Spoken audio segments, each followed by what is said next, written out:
I said, wasn't ready.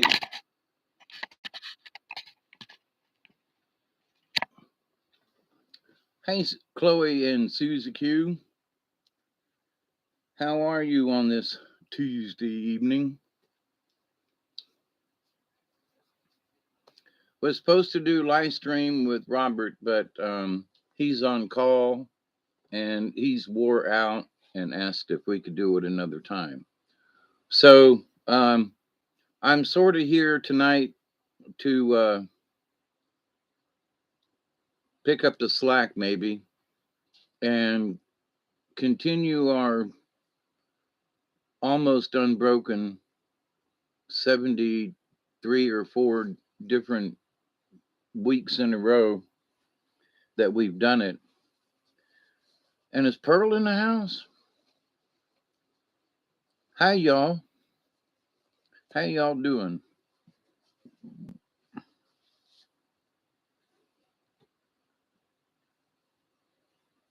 Hey, Mark the Ark, how are you? A little bit of personal update while a few folks are coming in. Um, I hate to start a story and other people are coming in, so we'll give them a minute or two. Not that I expect a big crowd, but who knows? But anyway, I get the last. Now, get this: there are 11 staples left in my back. Okay, and tomorrow I get them out, and I just 11. That number 11 pops up a lot, for me and other people too. So no idea what that 11 means, but I just found it interesting that all after all the staples that come out, there are 11 still left. Tomorrow's the day. So, in reading some of these stories, the I can't share the screen yet. Um,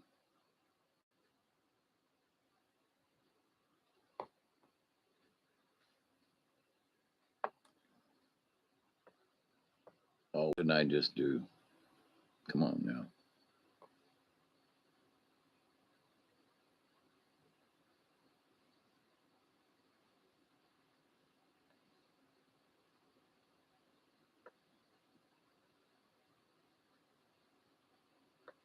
Come on now. I'm trying to size this page up.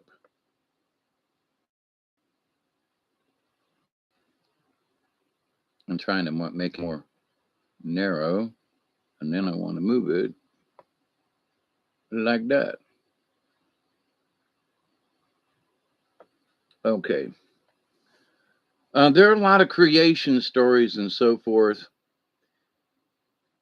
with the Native Americans, and I found this one particular book. It's called Indian Books and Creation Myths, and it's like 1898 kind of thing. It's a long time back.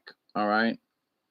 So the how the white people, because the most of the stories were written by white people. They listened to the elders, but they, hey, Miss Pearl, but it was white people that wrote the stories down, most of them, until later on. Then when the Native Americans became more profuse in their in learning English, and also learning how to not just read but also to write.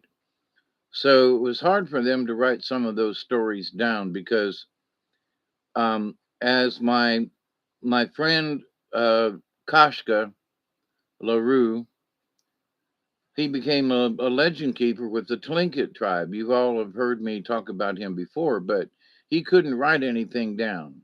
It all had to be oral. And a few years ago, the state of Alaska approved their oral history as true history. I thought that was cool. Now, this particular story, as I've read through it, it's about, well, you'll find out pretty quick that if somebody's got something worthwhile, everybody else wants to steal it. And that's sort of the premise of this story. Um, and I want to get started on it, and I might take a break in between for coffee and maybe a smoke, possibly to wipe my nose. I hope you all are doing well in in your area of the woods, wherever you may be.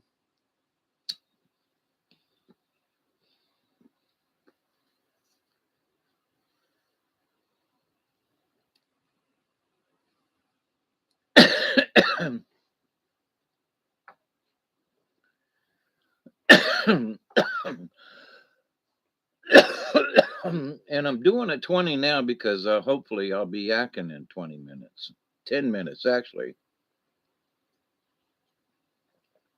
So it's 4/4/23. And as this, um, yeah, they are.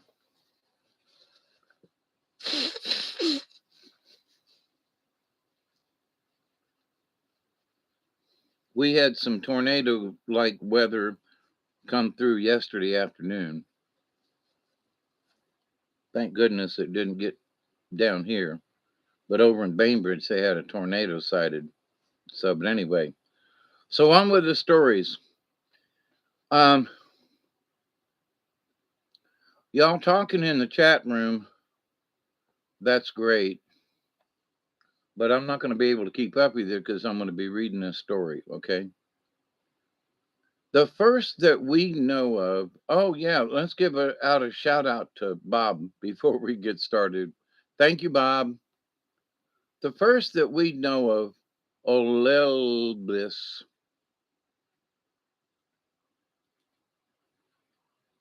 is that he was in Ol El Ponte.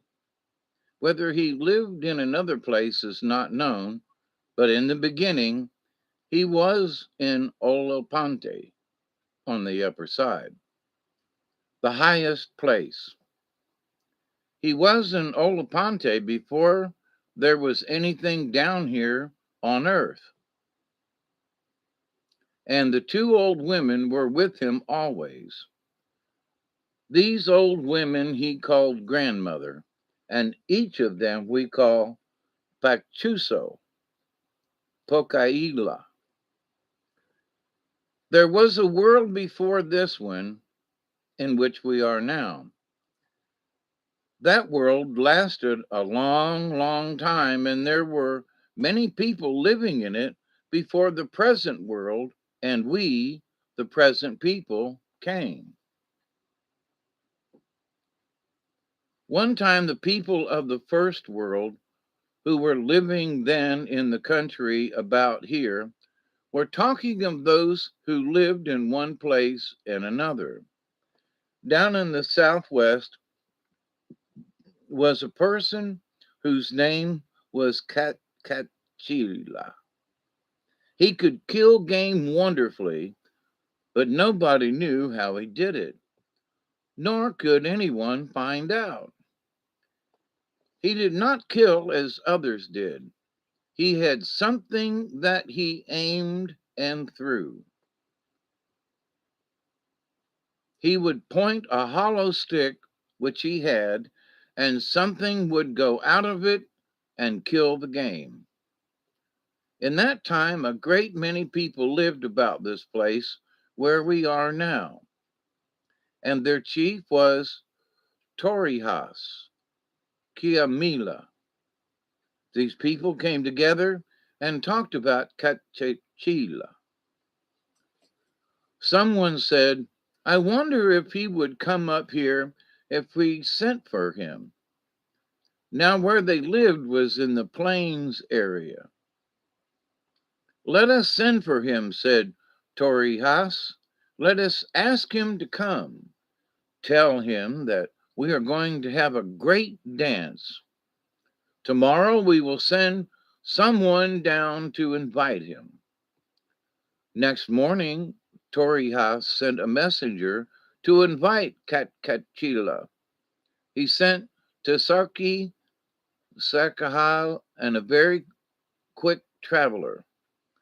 Though it was far, Tessaroki went there in one day, gave the invitation, and told about Torihas and his people.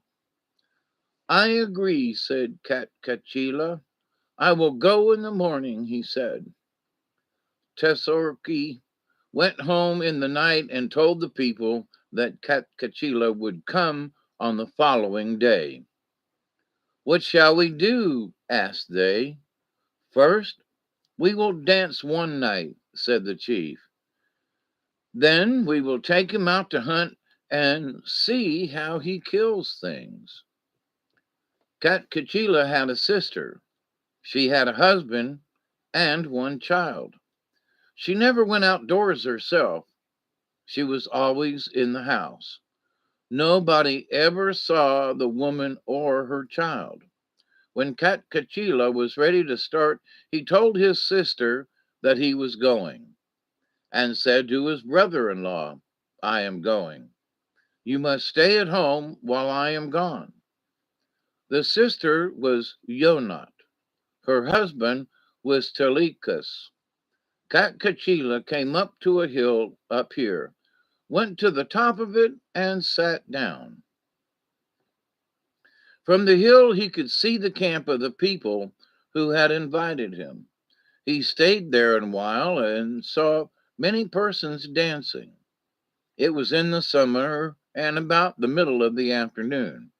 At last, Katkachila went down to where they were dancing and stopped a little way off. Torihas, who was watching, saw him and said, Come right over here, Katkachila, and sit by me.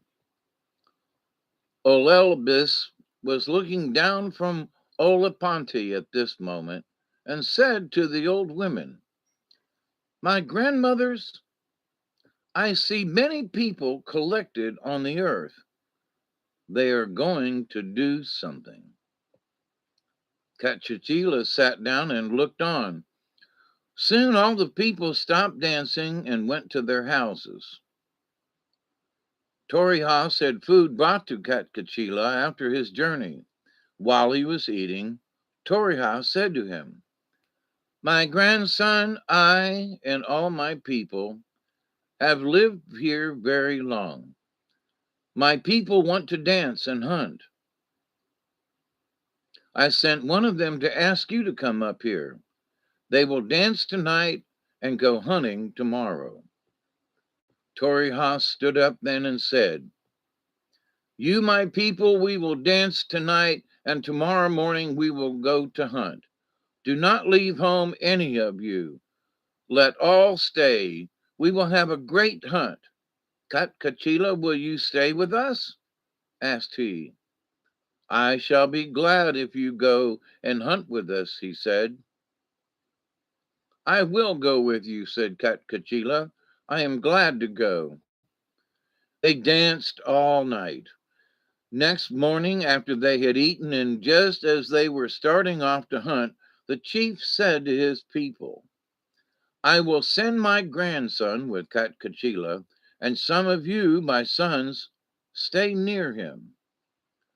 Some said to others, When Katkachila shoots a deer, let us run right up and take out of the deer the thing with which he killed it, and then we won't give it back to him. Do you stay with him too? Said Torihas to Cassius, who was a swift runner.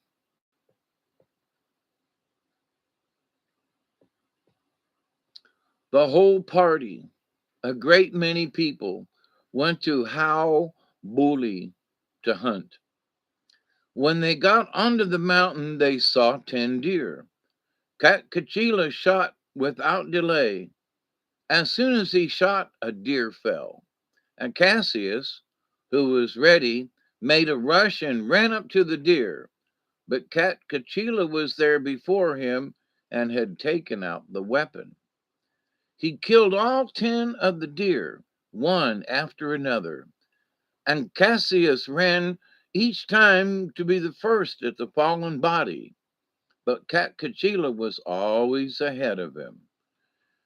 When they went home, Cassius carried one deer and told of all they had done, saying, "Now you people go and bring in the other deer. I don't believe any man among us can run as fast as Cachila. He is a wonderful runner. I don't know what he uses to kill game, and I don't think we can get it away from him." That night, Hal spoke up among his friends and said, "I will go with Cachila tomorrow and see what I can do." A great many of the people talked about Cachila that night, saying, "We do not think that he will ever come to us again, so we must all do our best to get this weapon while he is here." Cachila was ready to go home after the hunt, but Torrijos persuaded him, saying, "Stay one day more and hunt with us tomorrow." Cachila agreed to stay. Next morning they went to hunt. How went among others and stayed near Cachila all the time. On the mountain they saw 10 deer again. Cachila stood back to shoot. Hal was ready to spring forward to get the weapon. The moment the weapon was shot, Hal ran with all his strength, reached the deer first, took out the weapon, and hid it in his ear.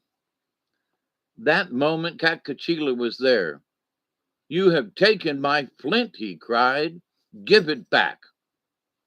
"I have not taken it," said Hal. "I have nothing of yours. I have just come." "You have it. I saw you take it," said Cachila. "I took nothing. I only put my hand on the deer's head," said Hal. "I saw you take it," said Cachila. "No, you did not," Hal said. "I haven't it." Cachila kept asking all day for his flint, but Hal would neither give it back nor own that he had it. At last, when the sun was almost down, Cachila turned to Hal and said, "I saw you take my flint. It would be better for you to give it back to me. Better for you and very much better for your people. You want to keep the flint? Well, keep it. You will see you will see something in pay for this, something that will not make you glad." He left the hunt and went away in great anger, traveled all night, and was at home the next morning. Torrijos's people went back from the hunt, and Hal with the others. He went into the sweat house, took the flint out of his ear, and held it on his palm. Everyone came and looked at it. It was just a small bit of a thing. "When I took this," said Hal, "Cachila got very angry. He left us on the mountain and went home." All the people stood around looking at the flint in Hal's hand. "You have done wrong, you people," said Patsochet. "Cachila is very strong and quick. You will see what he will do. He has great power, more power than you think, and he will have vengeance. He will make us suffer terribly. He is stronger than we are. He can do anything. You will see something dreadful before long." "Now, my people," said Torrijos, "come into the sweat house, and we will see what we can do with that flint." All went in. Hal went last, for he had the flint. He held it out, showed it again, and said, I took this because you people wanted it. They passed the flint from one to another. All looked at it, examined it. The old man said, Give it to me here. Let me see it. He got it in his hand and said, Now all go outside of the sweat house. This was Hilit Kimila. They went out, leaving him alone. Patsochet kept on repeating, Katkachila is angry. He is malicious. Before long, we shall see what will happen. As soon as Hilit was alone in the sweat house, he began to rub the flint with his hands and roll it with his legs. Hilit was turned afterward into a housefly, and that is why houseflies keep rubbing their legs against each other to this day. Bet you didn't know that. He wanted to make the flint large. After he had rolled and rubbed the flint all night, it was 4 or 5 feet long and as thick and wide. He let the block fall to the ground, and it made a great noise, a very loud noise. People heard it for a long distance. Hillet went out and then said, Go in, all you people, and look at that good flint. They went and looked. It was almost daylight at the time, and each one said, Well, I don't know what is best to do. Perhaps it would be best to send this off. It may be bad for us to keep it here, bad for us to have it in the sweat house or even the village. They did not know who could carry the great block. It was so heavy. Perhaps Patsochet can carry it, they said. Torihas went outside and called Patsochet, saying, Come into the sweat house a little while. You come seldom, but come now. Patsochet left his house, which was nearby, and went into the sweat house. What are you going to do? He asked. It is too late to do anything now. I have known a long time about Katkachila. He is very strong. He will do something terrible as soon as daylight comes. Patsochet, said Torihas, you are a good man. I wish you could take this big flint and carry it far away off north.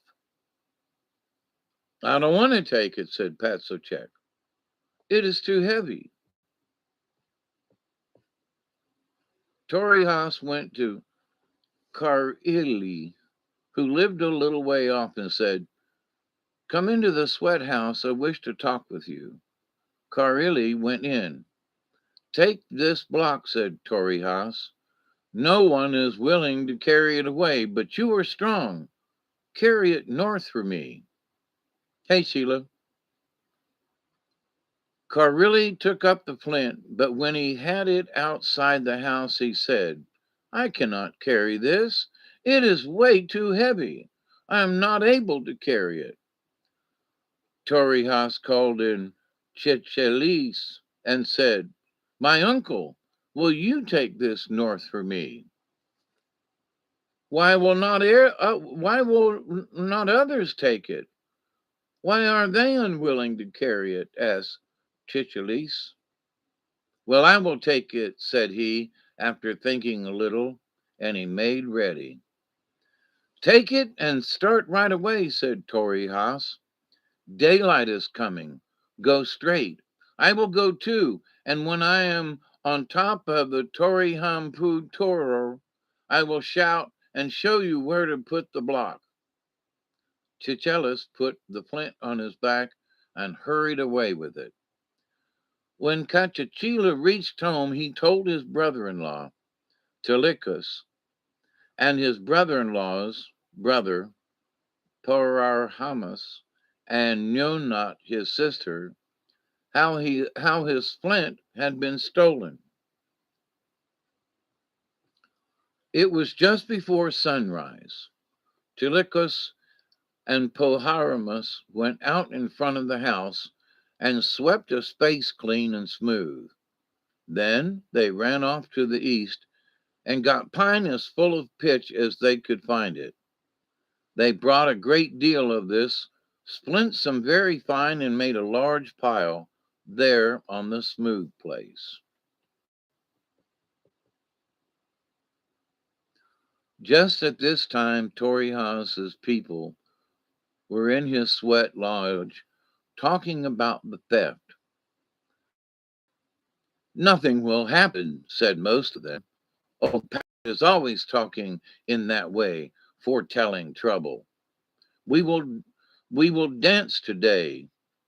Chichilus has carried that thing far away. All will be well now. Yonat, Cachichilia's sister, had one child, a little baby, what she called Pohila, or fire child. The woman never left the house herself and never let anyone carry the child out. Now, my sister, said Katkachila, bring your child here. Bring my nephew out and put him on that nice, smooth place which we have swept clean. It will be pleasant for him there. She brought the boy out, put him on the smooth place. Poor Haramas was on the southeast side, all ready, and Telicus on the southwest side. As soon as Yonat put down the baby, they pushed pitch pine sticks towards it. That instant, fire blazed up. When the fire had caught well, Porahamas took a large burning brand of pitch pine and rushed off to the southeast. Telicus took another and ran to the southwest. Porahamas, when he reached the southeast, where the sky comes to the earth, ran around northward close to the sky. He held the point of his burning brand on the ground and set fire to everything as he ran. When Telicus reached the southwest, at the place where the sky touches the earth, he ran northward near the sky. The two brothers went swiftly, leaving a line of flame behind them, and smoke rose in a cloud with the fire. After the two had started, Yunat snatched up Pohila, and as she raised the boy, a great flame flashed up from the spot. She ran into the house with her son and put him into the basket where she had kept him until that morning. Toriha's people had begun to dance. Sometime after sunrise, they saw a great fire far away on the east and on the west as well. Oh, look at the fire on both sides, said one. It is far off and won't come here, said another. I feel the heat already, cried the third. Soon all saw that the fire was coming towards them from the east and the west, like waves of high water, and the line of it was going northward quickly. The fire made a terrible roar as it burned, and soon everything was seething. Everywhere people were trying to escape. All were rushing toward the north. By the middle of the forenoon, the heat and burning were so great that people began to fall down crying out. Oh, I'm hot. I am so hot. Oh, I'm hot. Torihas made a rush toward the north and reached the top of Torihampu Toro, which, when he saw the fire coming very near, he called out to Techilus, who was struggling along with the great block of flint on his back. Go ahead with the flint. Go on, go on. The fire is far from here, far behind us. Chichilus heard the shouting, but said nothing. Keep going, northward, steadily. When he was northeast of Bohem Payuk, he saw the fire coming very fast, a mighty blaze roaring up to the sky. It was coming from the south, east, and west. Chichilas could go no farther. There was no place for escape above ground. The fire would soon be where he was. The flint had grown very hot from the burning. He threw it down. It had skinned his back. It was so hot and heavy. He ran under the ground, went as far as he could, and lay there. Presently he heard the fire roaring above him. The ground was burning. He was barely alive. Soon all blazed up, earth, rocks, everything. Chichilus went up in flames and smoke towards the sky. When the brothers Chichilus and Porahamas had carried the fire around the world and met in the north just halfway between east and west, they struck their torches together and threw them on the ground. The moment before, they joined the burning brands. Two persons rushed out between them. One was Clabus and the other Tisoki, who had carried the invitation Torihas to Katkachila. They had just escaped. The flint rock that Tichilus dropped lies there yet, just where it fell.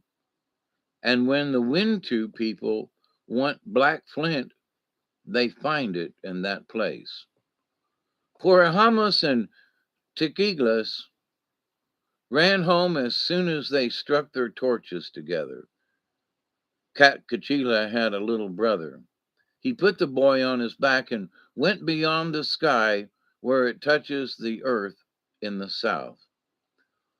Yonat, the mother of Pohila, took her son and went behind the sky. Her husband, Telicus, went with her. Porahamas went to Olipante.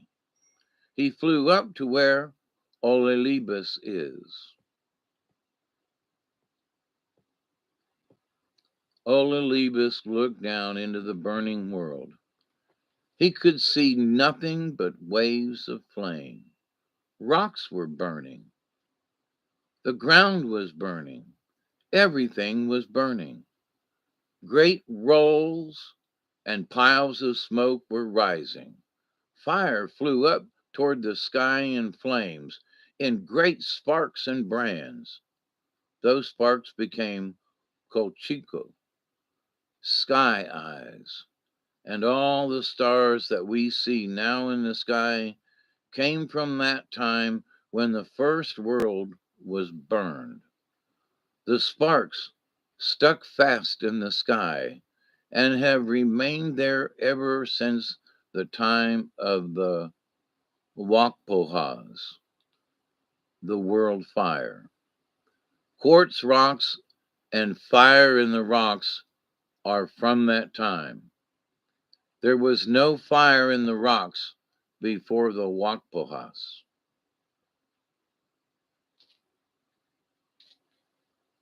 There's not a break here, but I'm going to take a break.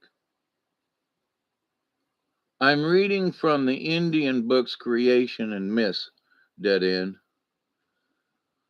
from 1898.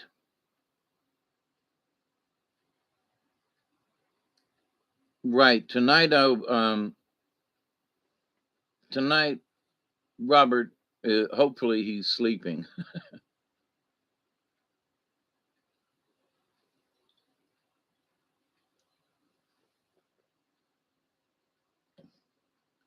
Well, dead end. This is a Olelbis. It's part of one of the creation stories by some of the Plains Indians.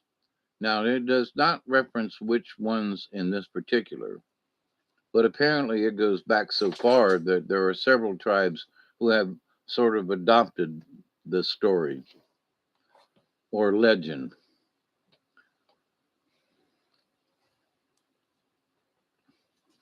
So it's interesting that quartz rocks and fire in the rocks are from this same time. There was no fire in the rocks before the Wakbohas or the world fire.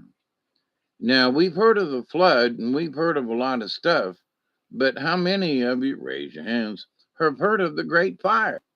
Until I started reading this, I had not read of the Great Fire, you know. So, interesting things, whether or not it's a religion or not, is not the issue. What is interesting is that there was a time where the natives believed that there was a world fire. How it started on fire, who knows, but they believe in that. So it's 10:40, 20 past the 20. That's a double 20 is a 40.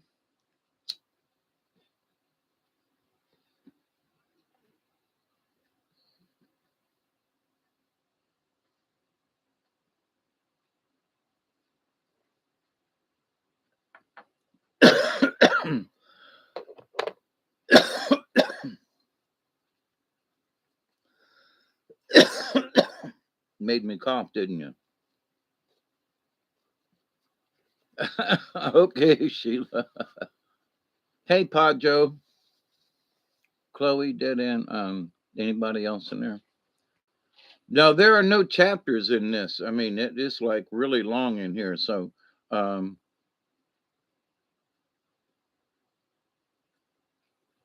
yeah, that's very true. Hey, Barry, how are you? Get some good rest, Susie Q. So,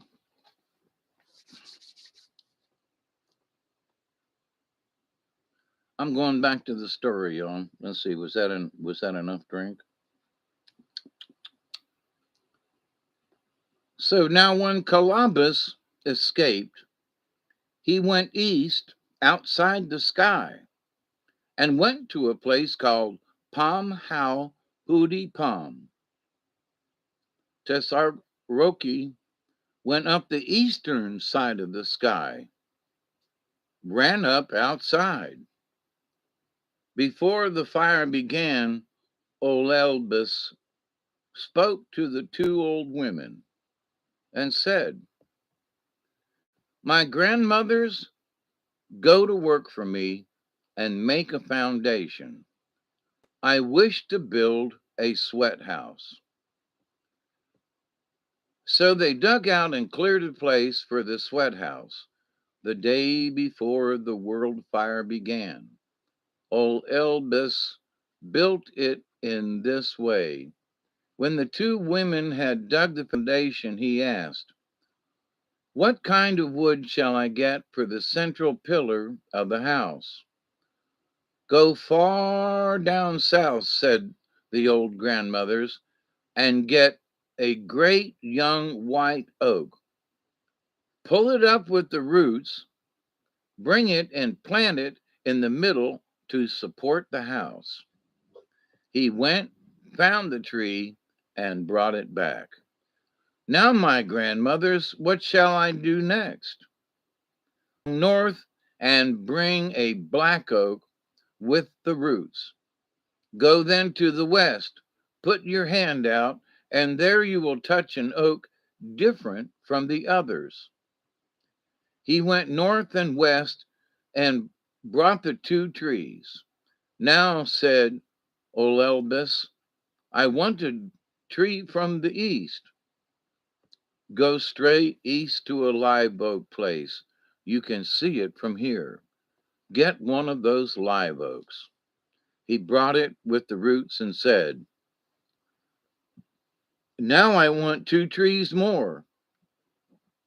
"Go to the southwest," they said, "where white oaks grow, and get two of them."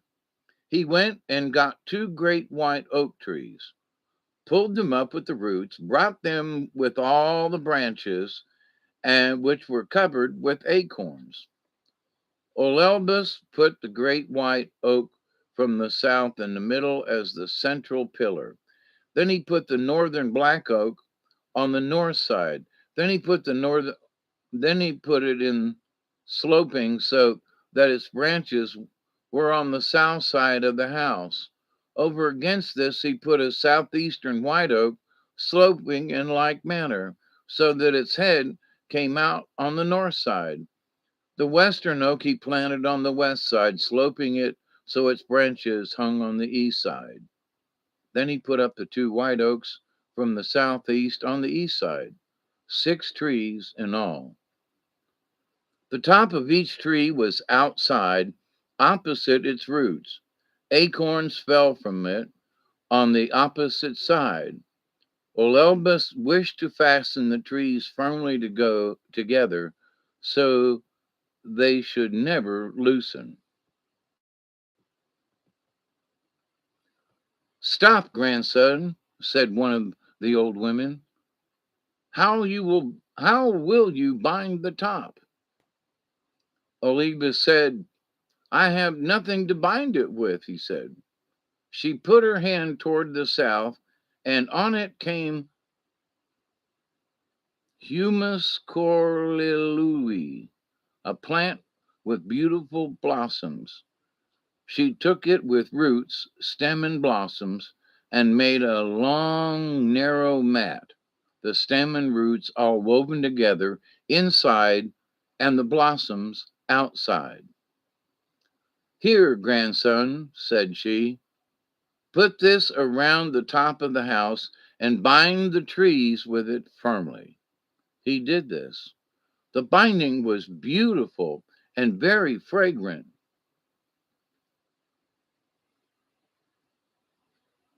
He wrapped it around the trees where they came together at the top of the house inside. The two old women made 4 very large mats now, one for each side of the house. They wove first a mat of yosoi, a plant about a foot high, which has no branches and only a cluster of red flowers at the top. When they had finished it, they told Olelbus to put it on the north side of the house. Now, my grandmothers, I want a cover for the east side. My grandson, said each, we are sorry that you are alone, sorry that you have no one to help you in building this house. Now take this mat and put it on the east side. They gave him a mat of the same plant that was used for binding to hold the top of the house together.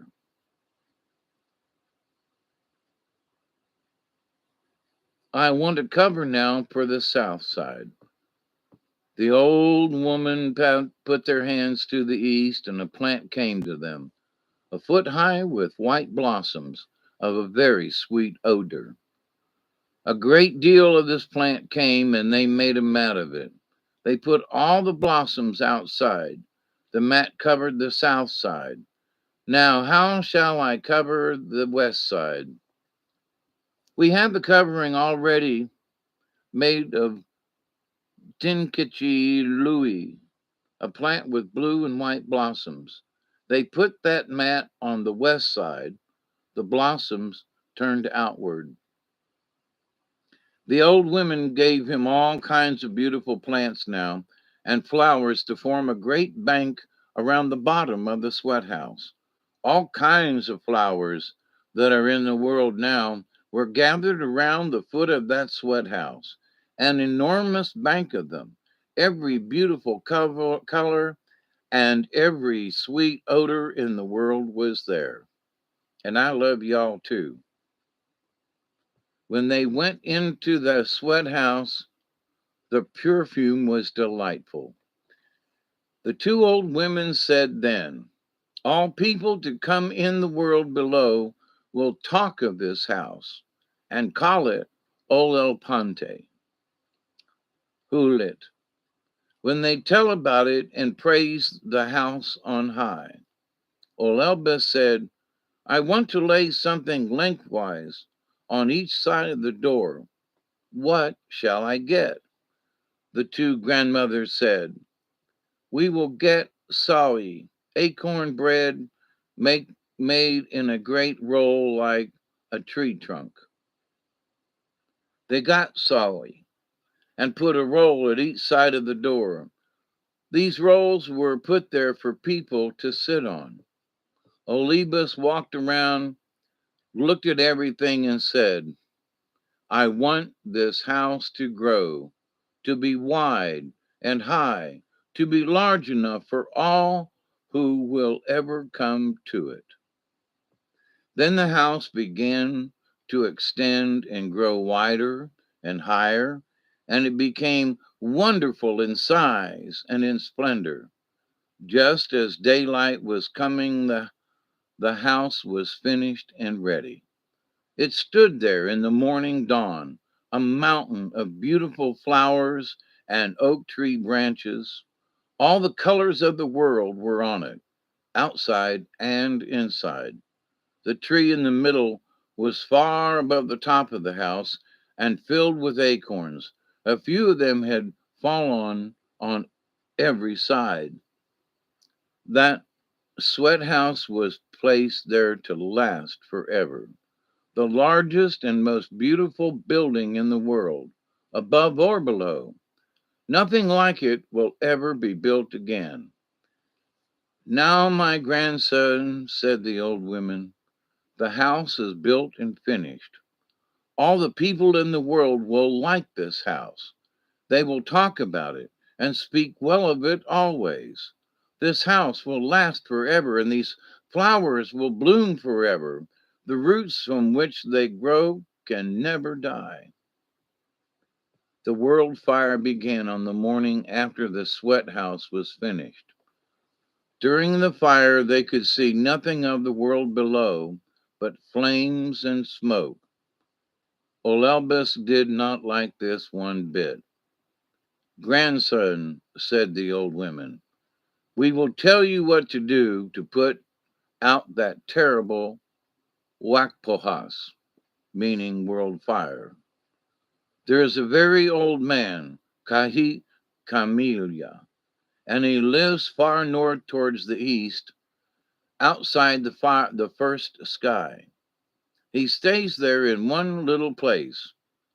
He is all alone and always in the same place. Tell him what to do,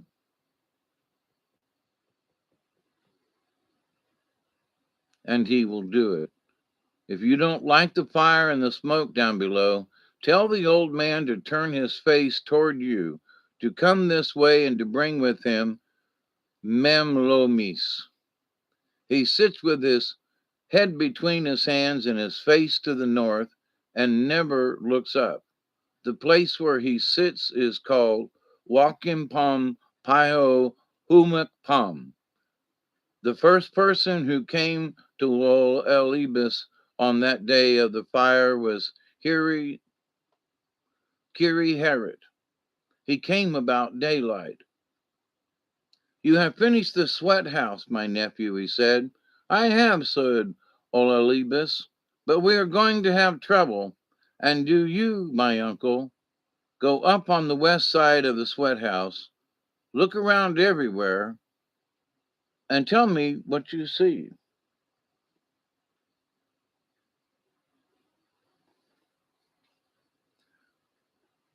Kiriu went to the top of the house and looked. Soon another man came and said, my brother, you have finished the sweat house. Yes, said Olalibus. And do you, my brother, go up on the east side of the house, stand there, and call to Kahut. This was Luchi Herit. Two more came and saluted Elalibus. Go into the sweat house, said he. There are two brothers, Talichi, a fifth person came, Kuntahile, and a sixth, Sutunutu, a great person. Luchi kept darting around, looking toward the north and calling, Kahit cannot take me. Kahit cannot take me. Kahit was getting angry by this time and thinking to turn and look at Luci, Lucci, for though far away, he heard the noise of his darting and his calling. That old K hit may come out, but he cannot catch me, called Lucci as he darted around, always watching the north. Now Olibus called Lucci and Sutunut and said, You, Lucci, go north, pry up the sky and prop it. Here is a sky pole and a sky prop. Turning to Sutunut, he plucked a feather from each of his wings and said, Go to Kahit in Wakan Pompui Humak Pam and tell him to come south with Memlomis. She lives not far from him. Her house is in the ground. And tell him to blow his whistle with all his breath. Put these two feathers on his cheeks, just in front of his ears. Lucci went quickly. No one could travel as fast as he. He reached the sky on the north, raised it, and propped it. Sut Unnut gave the message to Kahit, who raised his head from between his hands slowly and turned toward the south. Sutanut put the feathers in his cheeks then, as Olibus had commanded. One person, Sotchet, who lived just south of Kahit, spoke up now and said, Go ahead, Kahit. I am in a hurry to see my father, Olibus. I will follow you. I am drinking my mother's milk. He was doing that to bring great water. His mother was Memlomis. Come with me, Memlomis, said Kahit to Sochet's mother. When I start, go ahead a little. I will help you forward. Olibus was watching and thought, Kahit is ready to start, and Memlomis is with him. Olibus made then an oak paddle and hurled it to where Sochet was. Sochet caught the paddle, made a tail of it, put it on, and went splashing along through the water. Not far from Kahit lived an old woman, Yohomot Pokalia. She made a basket of white willow and finished it just as Memlomis was ready to start. In the same way was Sosonini. Herod was just ready to move. In one hand he held a bow and arrows. With the other he was to swim. Olibus saw all of this, saw and knew that people were doing or preparing to do. Grandmothers, he said, Memlomis is ready to move. Kahit is ready. All the people around them will follow. The great fire was blazing, roaring all over the earth, burning rocks, earth, trees, people, burning everything. Memlomis started, and with her Kahit. Water rushed in through the open place made by Lucci when he raised the sky. It rushed in like a crowd of rivers, covered the earth, and put out the fire as it rolled on toward the south. There was so much water outside that could not come through that it rose up to the top of the sky and rushed on towards Olepanti. Olivas went to the top of the sweat house and stood looking toward the south. Sula Camila and Toko Camila had come that morning. Take your place north of the sweat house, said Olibas, and they did so. Olibas saw everything coming toward him in the water from the north, all kinds of people who could not swim. They were so many that no one could count them. Before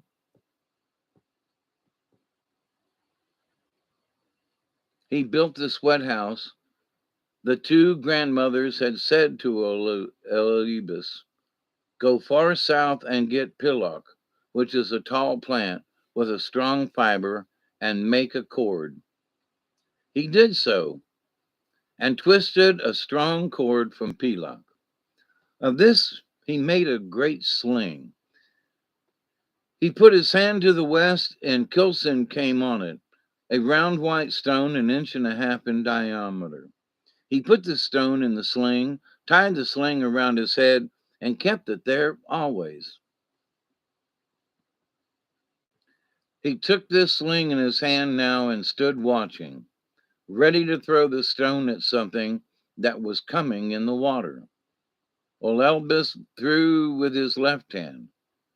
He was left-handed, and for this reason was called Nomahiwasta, throwing forward, and rose mountains high.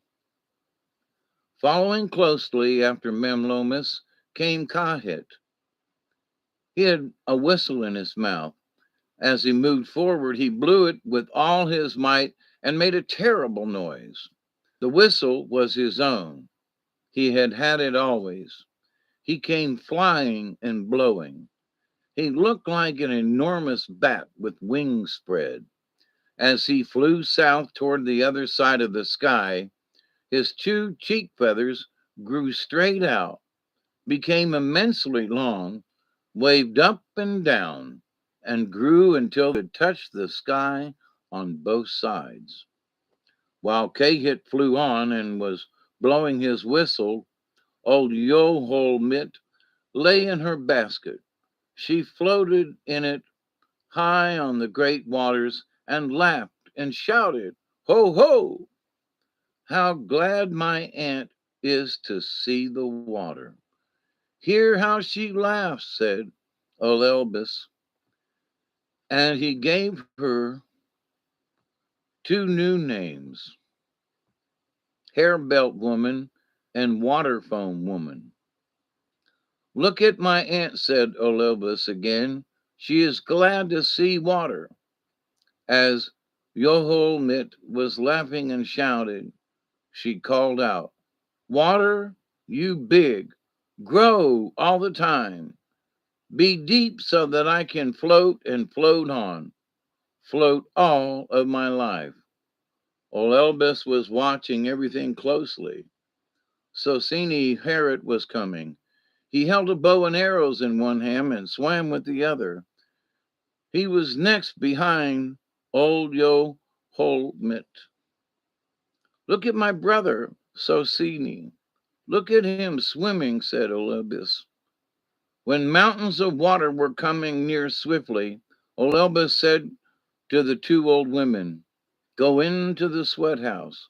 The two brothers, Kontili and Tedewi, went in also. Olibus stood ready to use his sling. When Yoholmit was coming near, he hurled a stone at her. He did not hit her. He did not wish to hit her. He hit the basket and sent her far away east in it until the basket struck the sky. When the water reached Toko, it divided, went east and west, went no further south than Olopante. At this time, Olibus saw a hollow log coming from the north. On it were sitting a number of Tedi Memtulit and Bissus people. Just behind the log came someone with a big willow tree in his mouth, sometimes swimming east, sometimes swimming west. He slapped the water with his new tail, making a loud noise. This was Sochet, the son of Memlomus.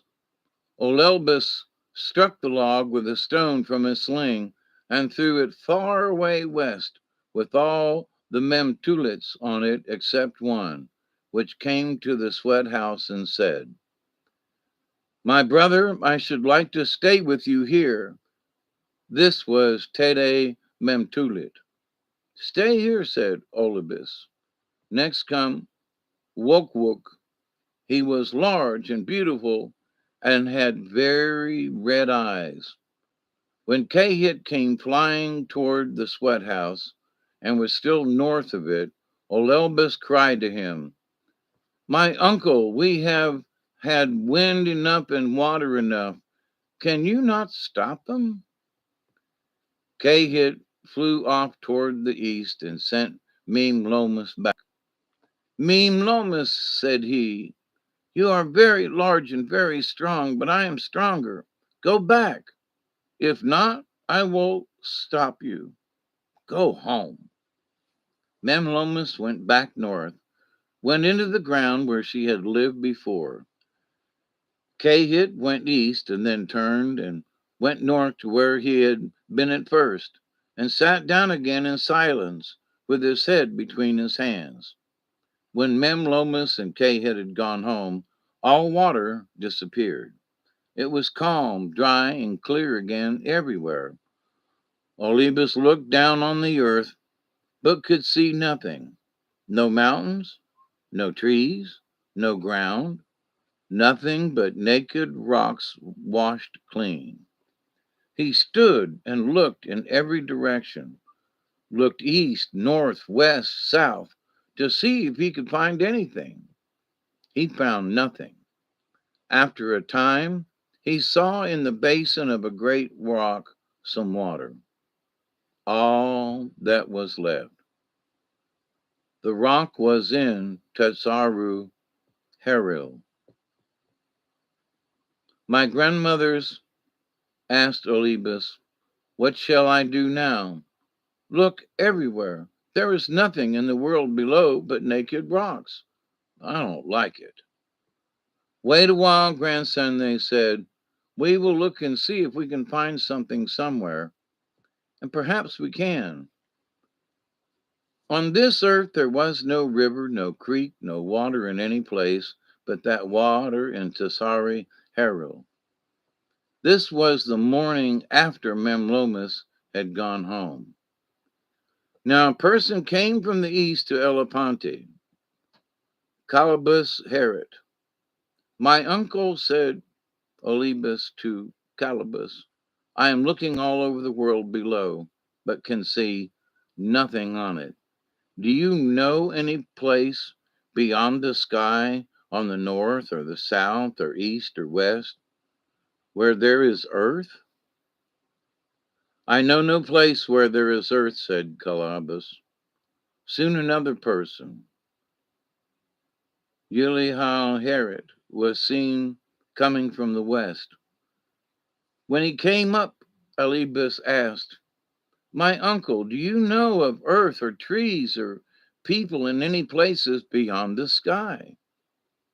"I do not," answered Ulihal. "But are you all well here?" "We are well and unharmed," answered Olibus. "How did you come here? Which way did you come? Where did you stay that the world fire did not burn you?" asked Calibus of Ulihal. "I will tell you," said Ulihal. "When the fire began, I went west. I went under the sky where it touches the lower world. I went out to the other side. Fire did not go there. There was earth now in that place." "My uncle," said Olibus, "I want you both to go down, to go west, and get that earth for me." "I will go," said Calabas, and turning to the two old women, he said, "Give me 2 baskets, very large, round baskets." The old women made 2 very large baskets. Calabas took these and went west with Gilhal. As soon as they started, Olibus took a great sky net and spread it out. It reached to the ends of the sky in every direction. It was full of small, fine holes, like a sieve. He spread it out to Olaponte, put it under his sweat house. It is above this world yet, but we cannot see it. Calabas and Yilhau went west to where the earth was. Columbus dug it up and filled the baskets quickly. He went to the north side of the sweat house and threw the earth into the great net, and then back, hurried back, and brought more earth and threw it on the net. It went through the net and fell down here, fell on the rocks in this world like rain. Columbus hurried back and forth very quickly, carrying one basket on each arm. He was going and coming for 5 days and 5 nights. Fine earth was falling all this time till the rocks were covered, and there was plenty of earth everywhere. Yahal gave no help. He went down the first time with Columbus, showed him the earth, and stayed there, but he did not help to carry the earth nor to dig it.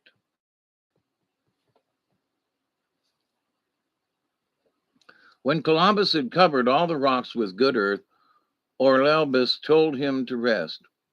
Go west and tell Yahal to help you, said Olebus to Columbus the next morning after he had rested. Tell him to work with you, fixing the earth which you have thrown down. Go, both of you. Make mountains and hills and level country. Arrange everything. No fire was visible anywhere. Every bit had been quenched by the flood, which came in after Lucy propped up the sky. Yulhal came out into this world below from under the edge of the sky in the west, and Columbus came out from under it in the east. Both met and went to work. Yulhal made the small hills and fixed the rolling country.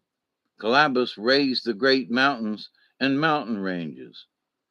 There was nothing but earth and rock yet, no people at work, only these two, Columbus and Yulhal.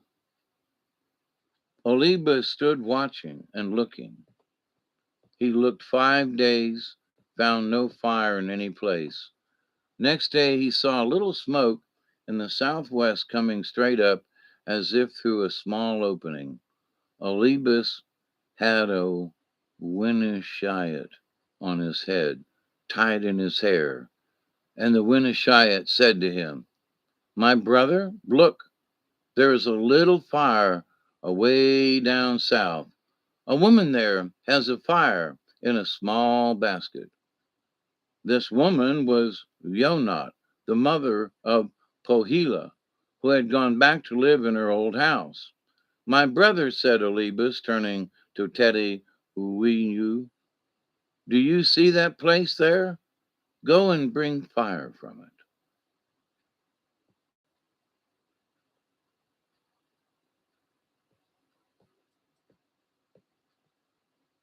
Teddy Wu went quickly to the place where Olebus had seen the smoke.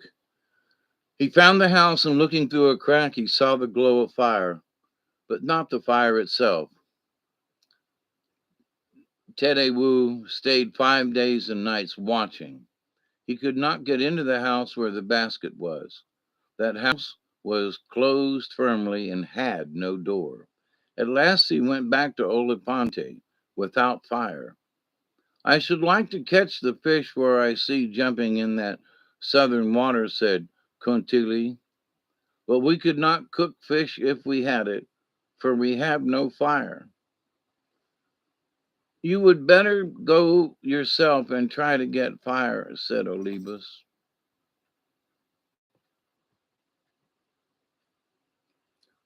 Cuntahil went and watched 5 days. He could not get into the house, and no fire fell out. He went back to Olipante.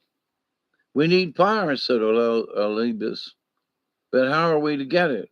Go again and try, said he to Tendewu.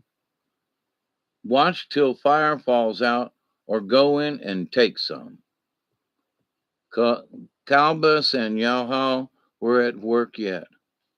Tendewu went, crept under the house, watched 5 days and nights, stayed right under the basket in which Pohila was. On the sixth morning, very early, just at daybreak, a spark of fire fell out. Tedewu caught the spark, ran off quickly to Olebus and gave it to him. They had fire in Oliphante now, and they were glad. Neither Yonat the mother nor Telicus the father of Pohila knew that fire had been carried away to Oliphante. Calibus and Uhal were still working, making the mountains and valleys, and had almost finished. Now that there was fire in Olipante, Kuntahil said, I will go and see that fish. Talichi, will you come with me? Talichi went, and before they started, Olelbus gave them a fish net. They caught a fish and went back, dressed it, cooked it, and ate it. This is a good fish, said Elbus. How did it get into that water? That pond in the rock is small and round. There's no water to run into it. Grandmothers, what shall we do with this pond and the fish in it? We will tell you, said the old woman. Go to the west under the sky, break off a strip of the sky, and bring it here, and make a pointed pole of it. Clabus and Yehau were just putting the top.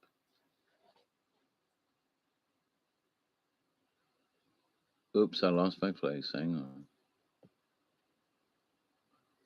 They were just putting the top on Bohem Payuk. All the other mountains in the world were finished.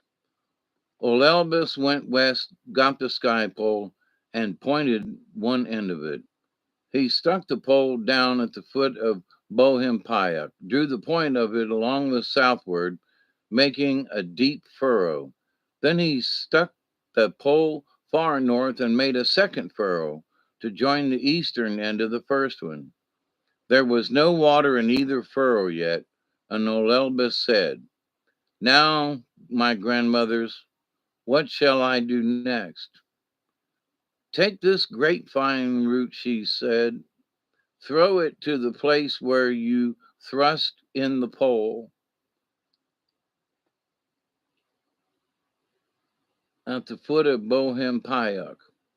He threw the root. One end of it went into the mountain, the other hung out. From this water flowed.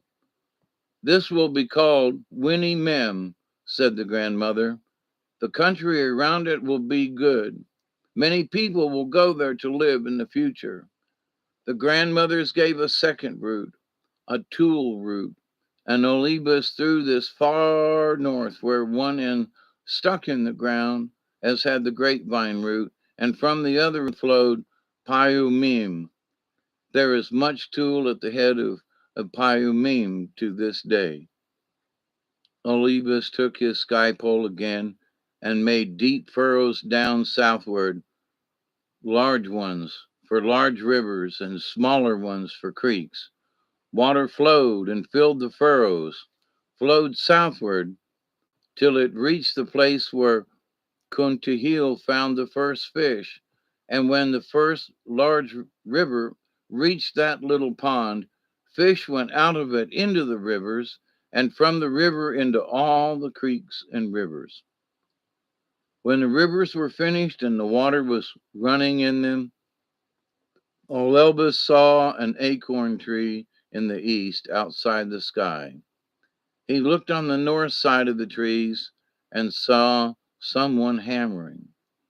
He hurled a stone from his sling and struck down the person and sent Talichi to bring him. Talichi brought him. Of what people is this one? Asked he of the old women. He is of a good people, answered they. Put him on the central pillar of the sweat house. We call him to Surat.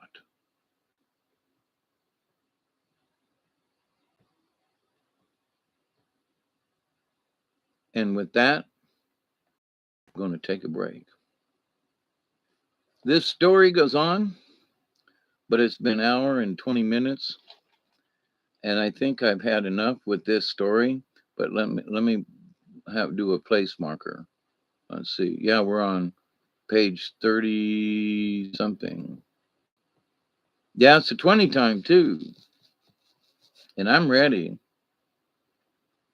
But so with this story, so this is the beginning, right? These are the first beginnings of everything and anything.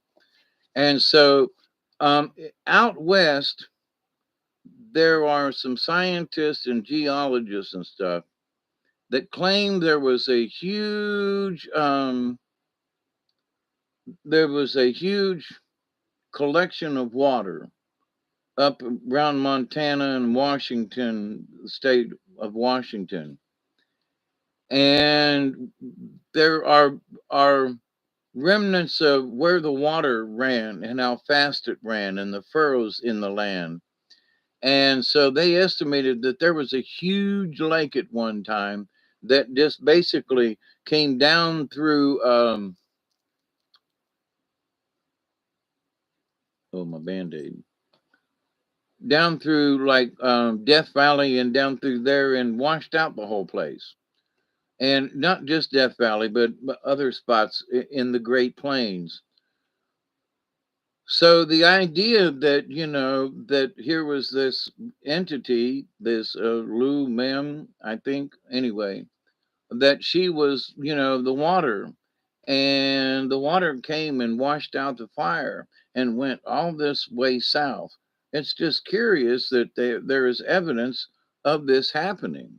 So, or something like that happened. Now, I heard about that years ago, I think in one of the Nova special or something. But it is there, and you can see it on Google Earth kind of thing.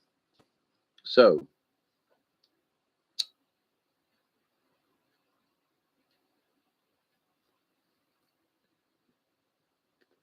happy 20 to you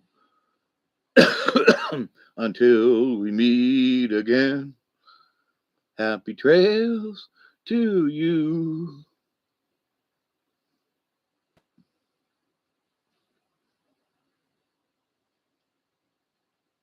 So, how is everybody today? But so here's a story of a flood, but also, that they went east and lifted up the sky. Now, with this, they're talking about Olafante is heaven. They're up in the sky because Olympus is looking down upon the whole scene, right? He's watching the whole thing. So this is sort of like Zeus looking down um looking down upon the earth, or any of the other demigods or gods listed in the mythology of the world.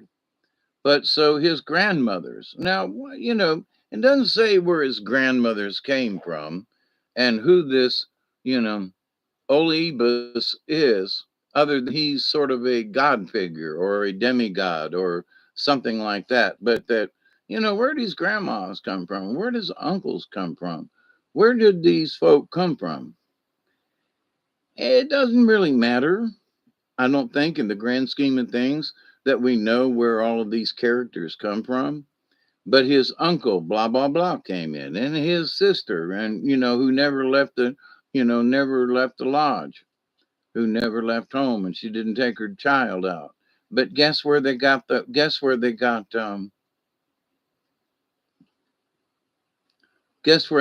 fire from? He slid up under the house and a spark came down, but nobody told them that they got it. Like, why? Would it piss them off or something? Probably.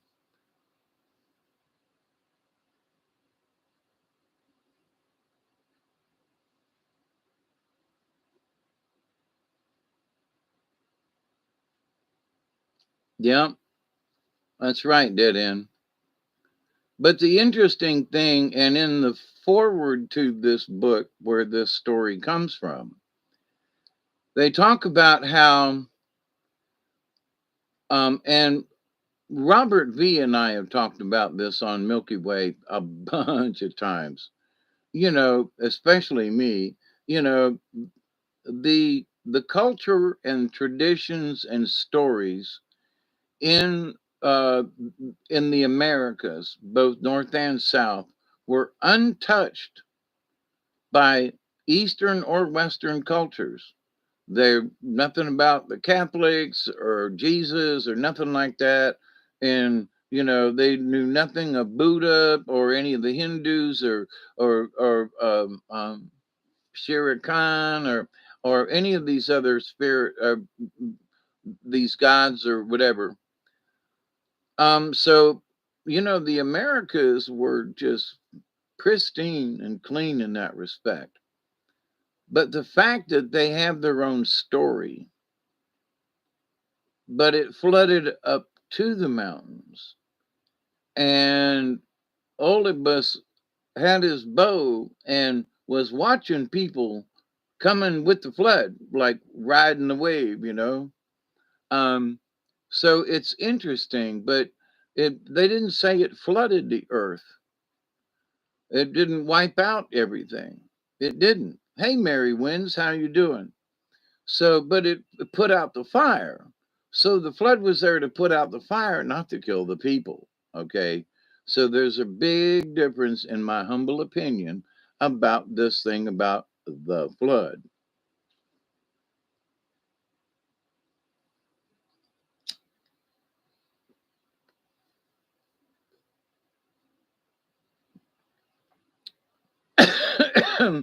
Hey, Scotty boy, how are you? I didn't say hi to you.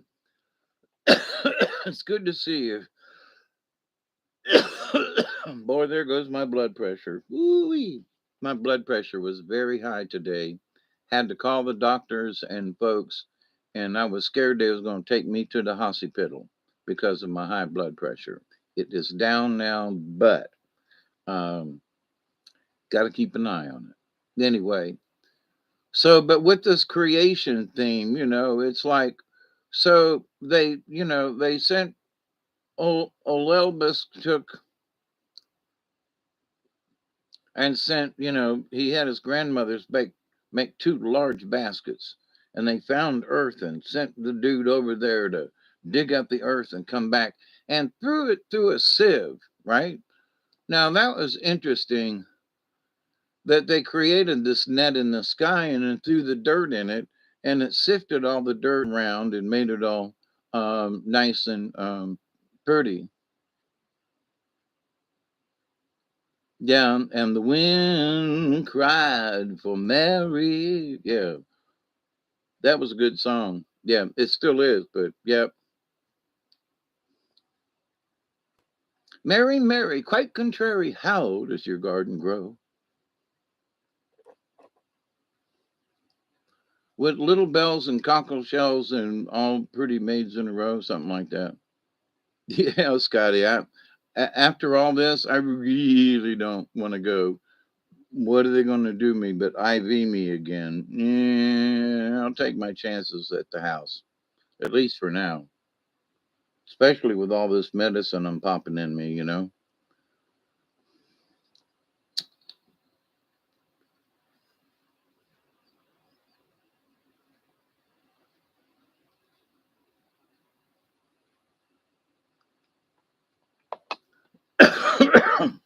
Woo-wee, ooh-wee, ooh-wee, baby.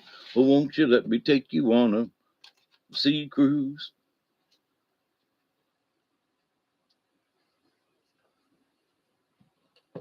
Ooh-wee, ooh-wee, baby.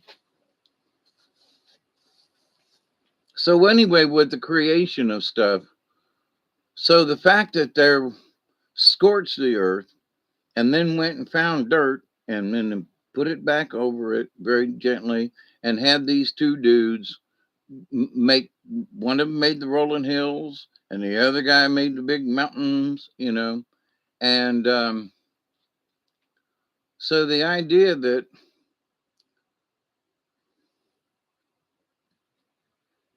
for me, that brings in what I've learned of what I would consider the builder race.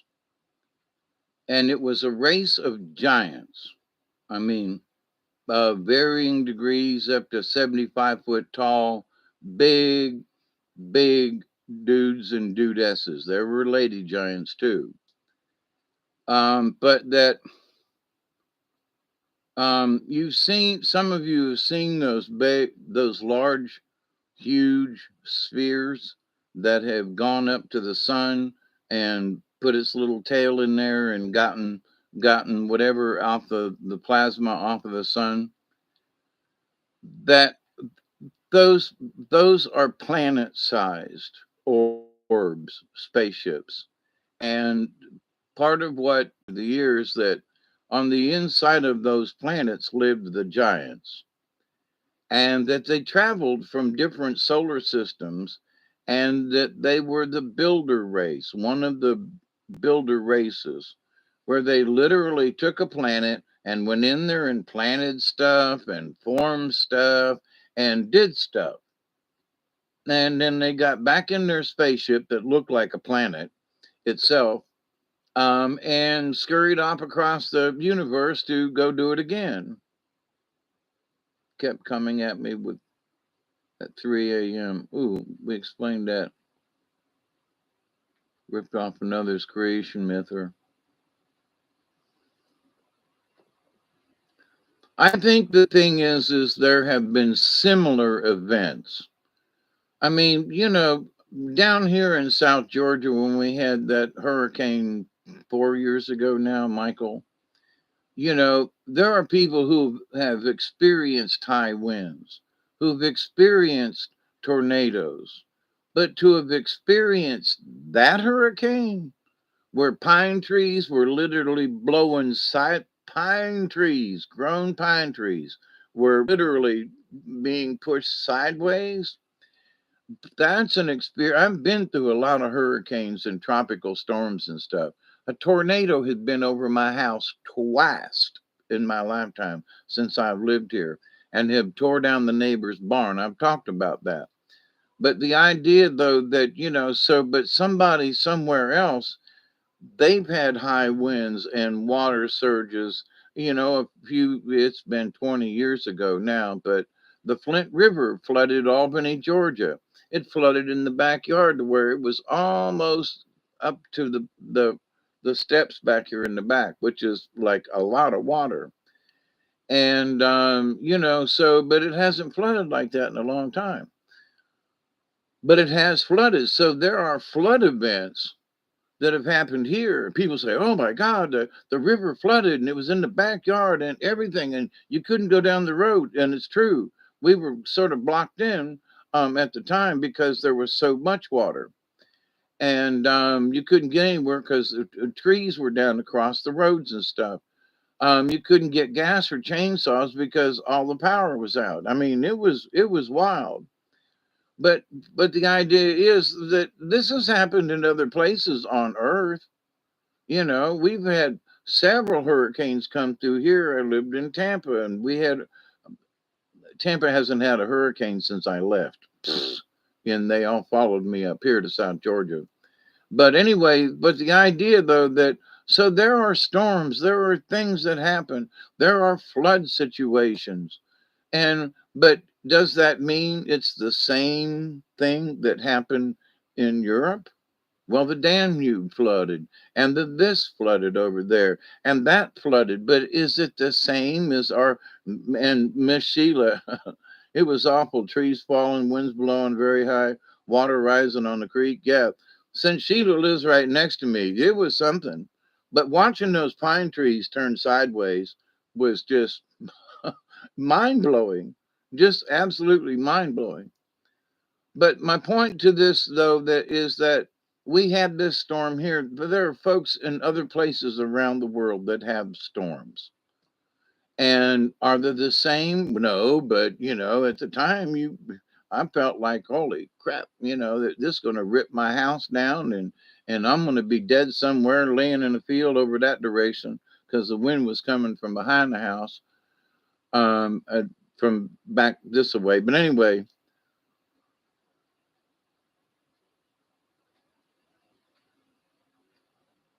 one thing about Catholic belief systems is that we love our creation myths.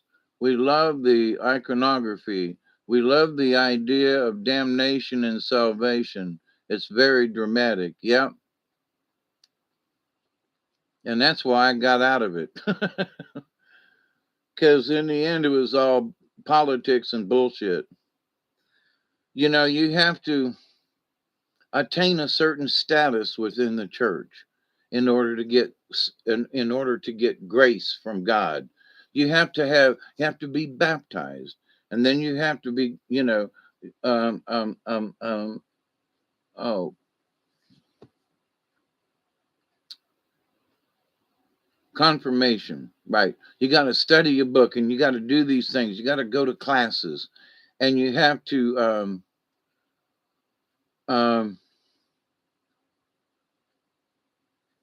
you have to attain a certain hierarchy within the church. You don't have to get um what did I just say? What was that word I just used? Confirmation, confirmed. But it's one of the seven sacraments. So if you get that sacrament, you've earned you tuck and roll. I like that one. Um, but when you get these sacraments, you gain points within the church that somehow makes you closer to God. And I just think that's just pure bullshit. Of going through it, I thought it was BS. That's where Dutch shows this the star forts. He's been predicting earthquakes for years. Oh yeah, Dutch is good at it too. He's really good, and he rarely misses. Now there have been times when he calls it a miss because it's just outside of his circle, but yeah, I think they should hire Dutch seriously, and rather than condemn him for what he's has learned and known and shown to all of us. I've learned so much by listening to him and watching. I feel almost comfortable. Not that I could make the same predictions, but I could watch and see where a couple of earthquakes went off and go, there's probably going to be one between these two. Sure enough, boom, there it is. And so, but that just taught us a lot. And Dutch Sense, if anybody's wondering what Dutch I'm talking about, that predicts the earthquakes on YouTube. Um, Dutch who I just said because you just asked, right? Dutch Sense, right? Is that who we're talking about? That's who I'm talking about. Who predicts earthquakes? Yeah. But he's been at it for a while, and he's been very accurate with some of his. Yeah, I think you spelled it right there. Yep. Scotty boy, if you've not seen Dutch or listened or watched, you really ought to check him out.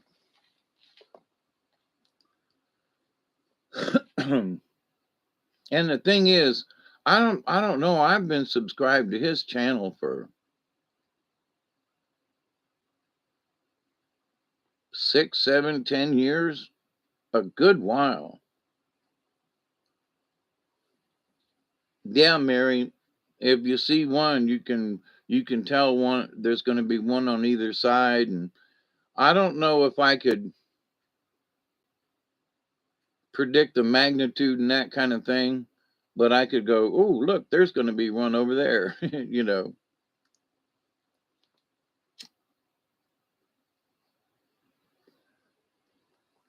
In my opinion, he's a master in his craft. All right. And the USGS needs to get off his ass, and hire the guy. They ought to give him for what he knows and what he's done.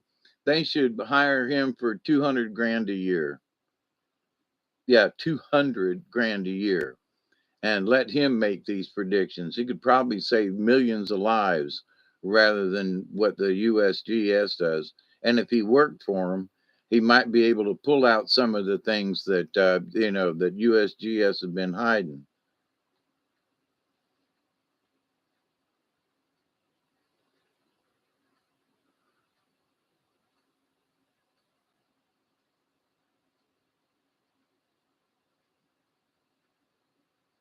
The creation of an enemy of God.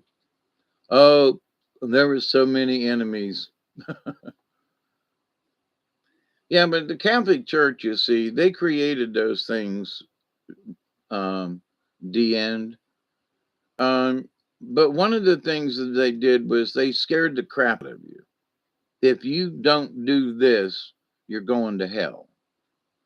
So whatever the adversary that they created, I think it tends to be addictive because the church created something which they could not have foreseen. Actually, they did foresee it, I believe. But that everything you did was wrong and you had to go confess your sins. I mean, they made us little kids go to confession once a week, and we made up stuff. That's wrong. It's just wrong. They made us go to confession, and they made us feel like oh, me and my sister argued. That's a venial sin, and God's looking at you about that. Oh, holy crap.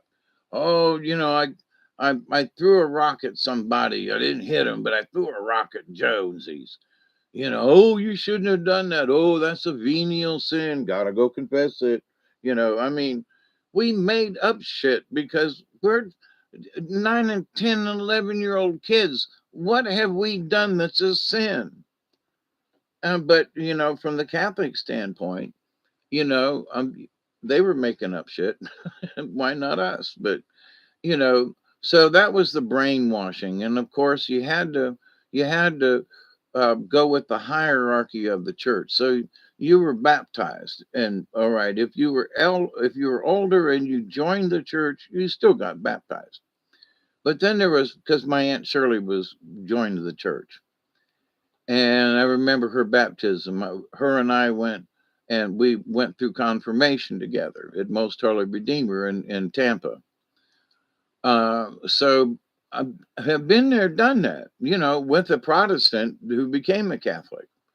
So much does it do her any good now, but um, we're forced to believe that we have to go to church in order to be saved.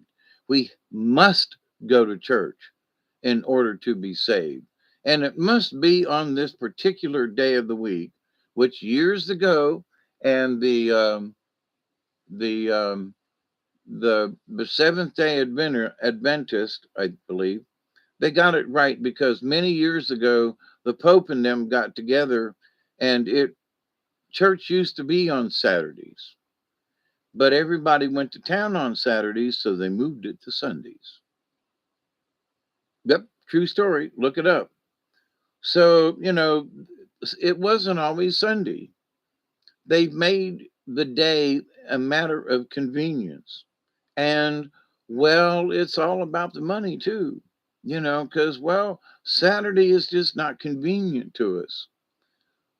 So we'll just shove church day to, well, and the Catholics, they decided that you could go to mass on Saturday evening and it would count for Sunday.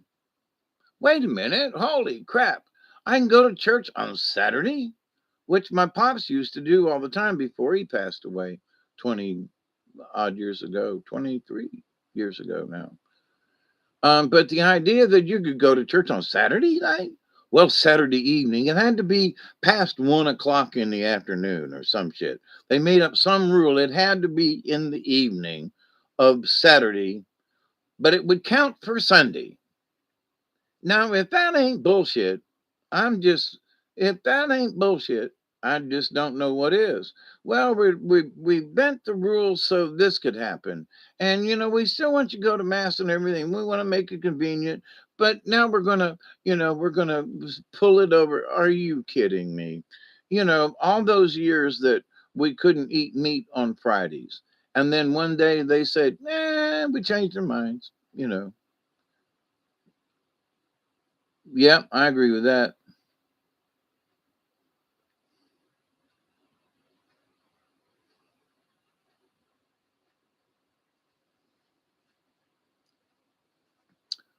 It were, I would say this about that and so someone thought to conjure up the devil himself, they targeted these women. I would say that the people in charge of the the witches thingy, what would you call them, the them tribunal folks, I think they were the devil. I think they were the demons. That you could condemn a woman or anybody, they condemn men too, of a so of consorting with witches. So if a man, if the wife was considered a witch, then the husband and the children, they were looked at. Um, but I think that the people who condemned them, the magistrates and some, I think those people were the demons. I mean, to put someone in a chair, in a dunking chair, and dunk them in the river or a lake or something like that, to see if they'd tie them in a sack and tie their hands and legs and throw them in the river. And if they made it, if they lived, then they burned them at the stake. It was like, what? So I'm not a witch because they floated to the surface. No, you're a witch if you got out of it. What? So you're going to die either way. And that, it's just insanity, and all in the name of a religion. So I think the people who condemned them were the demons. And seeing some of the faces of those witch hunters. Now, I also believe that there were true witches, okay, showing up evil folk back in that day, just like there are evil folk to this day. But a lot of the people that got condemned were, uh, I sometimes wonder if it was just a population control. There was too many people, and they figured, well, if we get rid of some of these women, they can't have babies.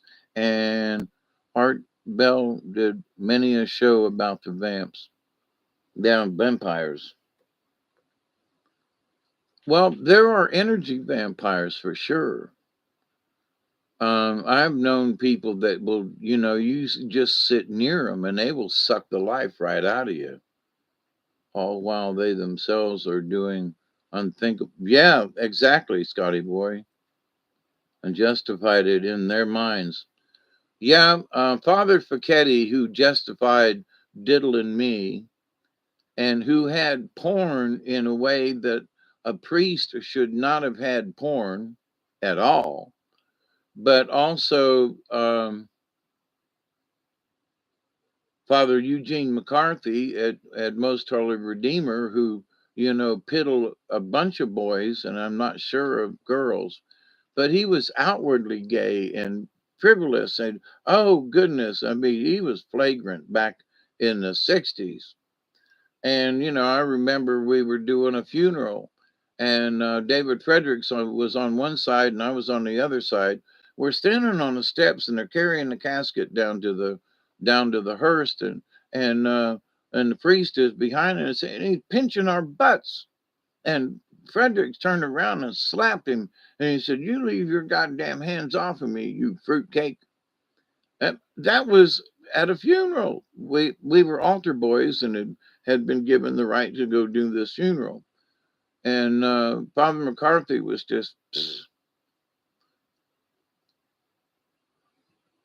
I just ignored it, which was wrong because later on, he got me in the rectory and almost got me in the rectory.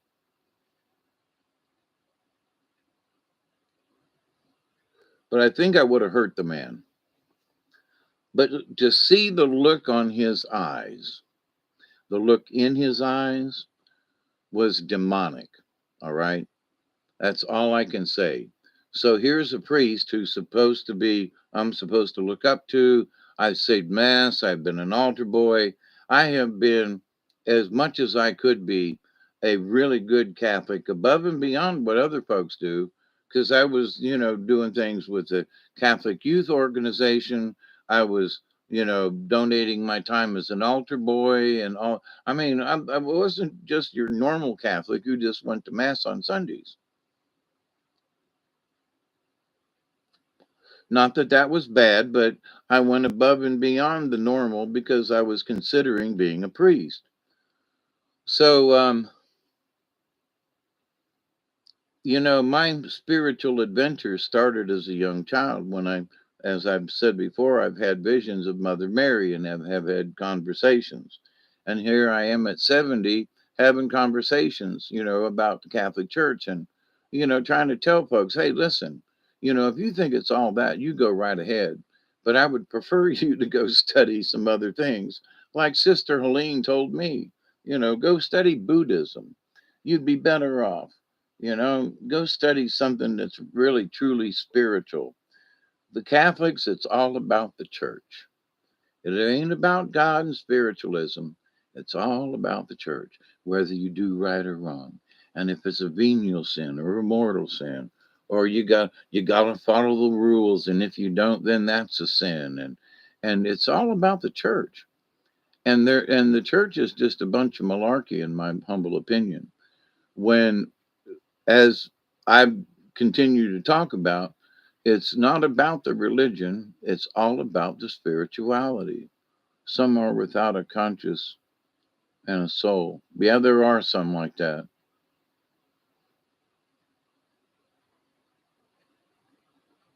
Sadly, it's only gotten worse. Yeah, in many ways it has. Yeah, where is the Almighty to protect you? I prayed about that after having been diddled by two priests. Where's the justification in that? How was I saved by this grand church God's going to save me thing when it was the priests who were doing it to me? The embassies of God were doing it to me. What the hell? How do you get out of that one,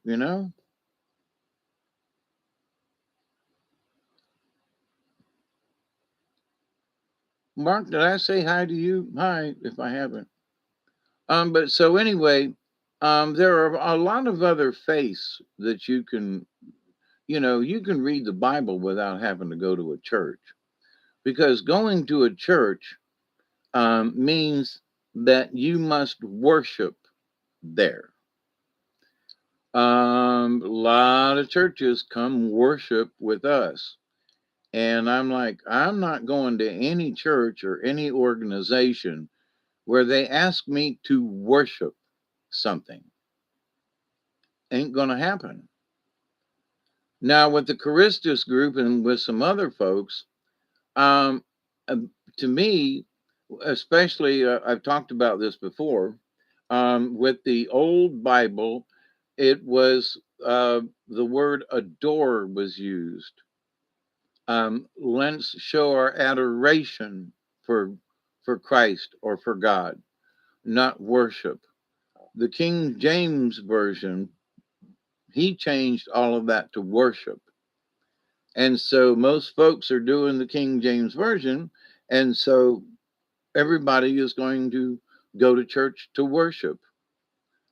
And so it's like, hang on, wait a minute. It isn't about worshiping anything, because, they talked about the Native Americans and how they were savages because they worshiped the sun, or they worshiped the moon, or they worshiped whatever. So it's all right for Christians to worship a deity they've never seen with a Bible that is conflicted in ways, I believe.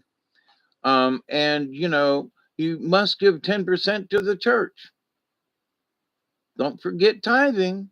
If you don't give 10%, then you're in violation of the rules of the of your agreement. of being a Christian. What? It's a scam. I believe it. Yeah, there was no big guy to step in for me. Yes, you did in the beginning. Protect yourself by. Yeah, there's a lot of ways that, you can ward off this stuff. Some of it, when it's sent to you or directed at you, the best thing to do is just ignore it. If it's sent your way directly, is just ignore it. You don't have to accept it. Somebody's sending you, well, you're full of shit and blah blah blah. They've done this to me for years, especially in the beginning. They downright called me a heretic because what I was preaching. Scotty boy, 10% of zero, still zero.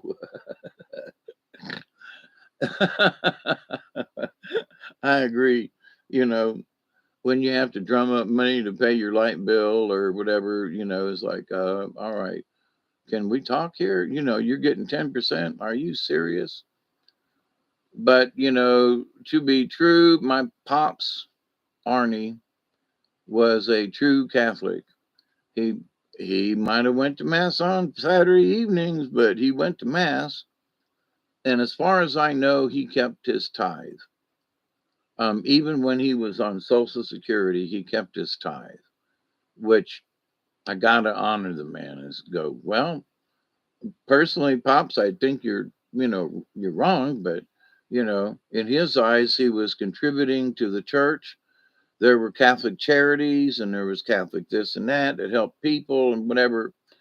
But I've seen a lot of little old ladies sitting in church that are taking out their last dime or their last dollar or their last $10 to tithe when they ain't, they can barely walk and they're on their, but they're given to the church right up to the end.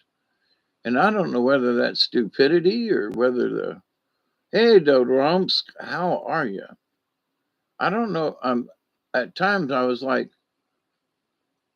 I see that you're strong in your faith, but really? Back in that time, I knew an old lady who swallowed a fly.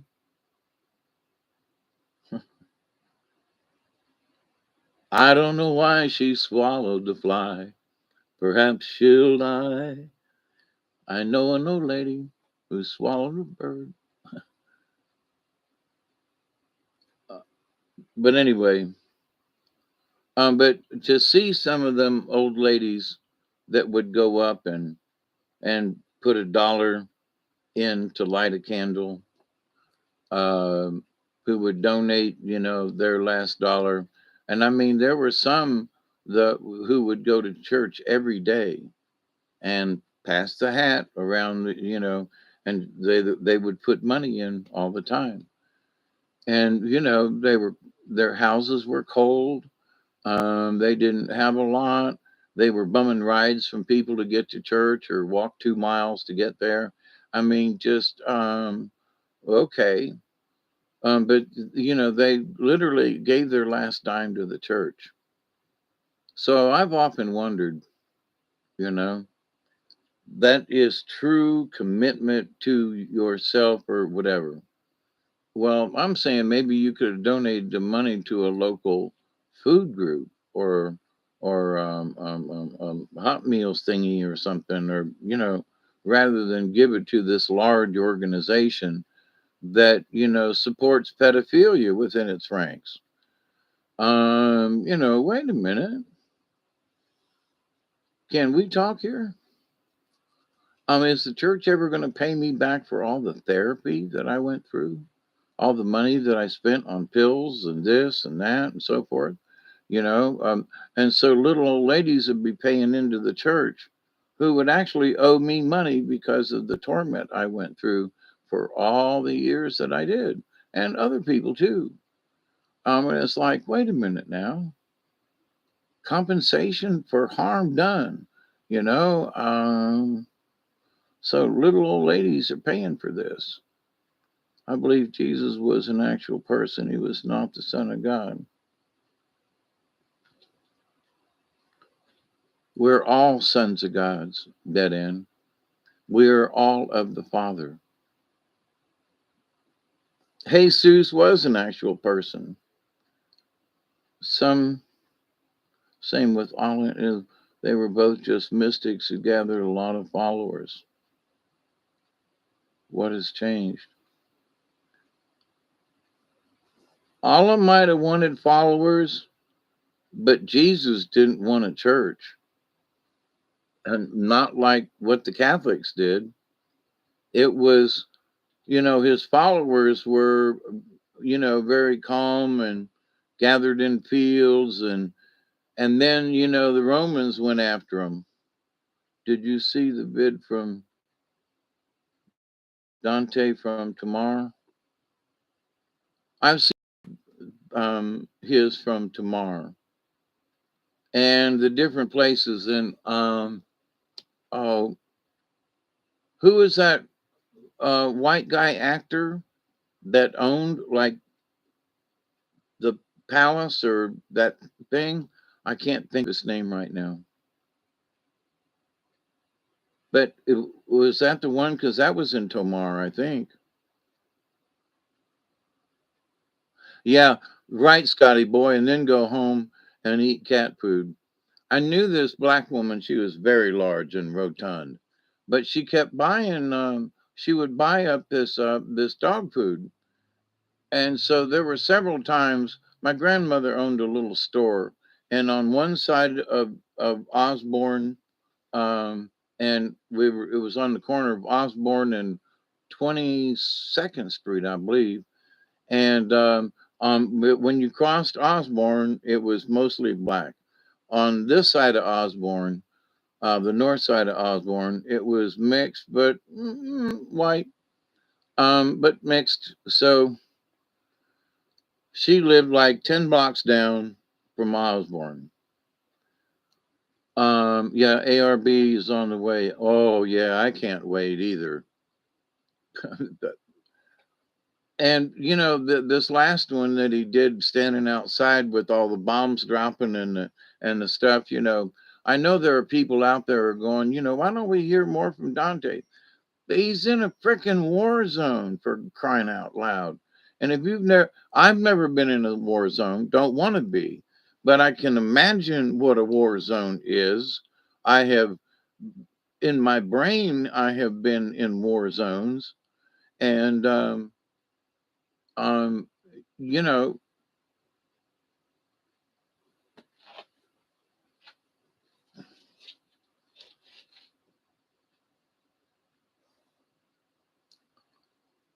oh, and they're loud too. Oh, and something, since I was busted by a Huey helicopter in my backyard, I know what helicopters sound like. And they're noisy. And we have in that direction, which is east, Valdosta. Actually, it's more southeast, but Valdosta, and it's Moody Air Force Base over there. And over in Alabama, which is west of me, there is Camp. Um, oh man, it's a Marine base camp thing um, over there in Alabama.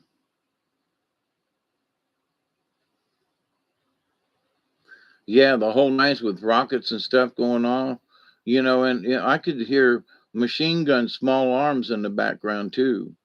You know, that's wild. I just that's wild. But west of me, but so anyway, they've got the helicopters will come over, and I mean they're the tallest tree.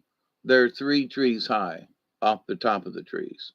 They're really close. When they come over, they're like flying low, and toot, toot, toot, toot, toot, toot, toot, toot, toot, toot. And you can hear them way off. And me and Doug are both. It's like, okay, we're the helicopters, and we'll go outside, and I can usually pick which way they're coming.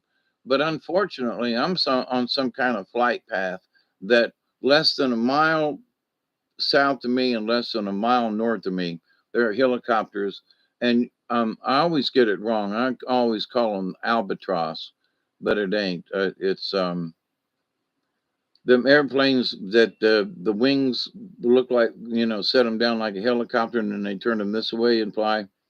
Um, anyway, they fly over all the time too, and they're noisy as hell. You ain't gonna sneak up on the enemy in any of those propellers. Not a Harrier, no.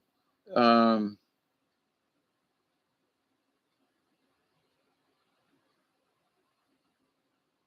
I think it starts with an A. That I always call them an albatross, but that ain't it. But anyway, when they go over, oh, you live in Ireland?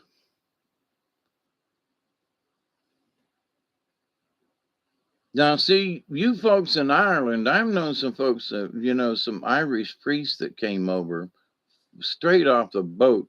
It was all we could do to understand them. It was great. That's why I flunked my Latin class. I couldn't understand that priest for nothing. And I couldn't understand his Latin either, but I couldn't understand his English with that Irish brogue that he had. Oh, and he would tell stories. Oh my goodness.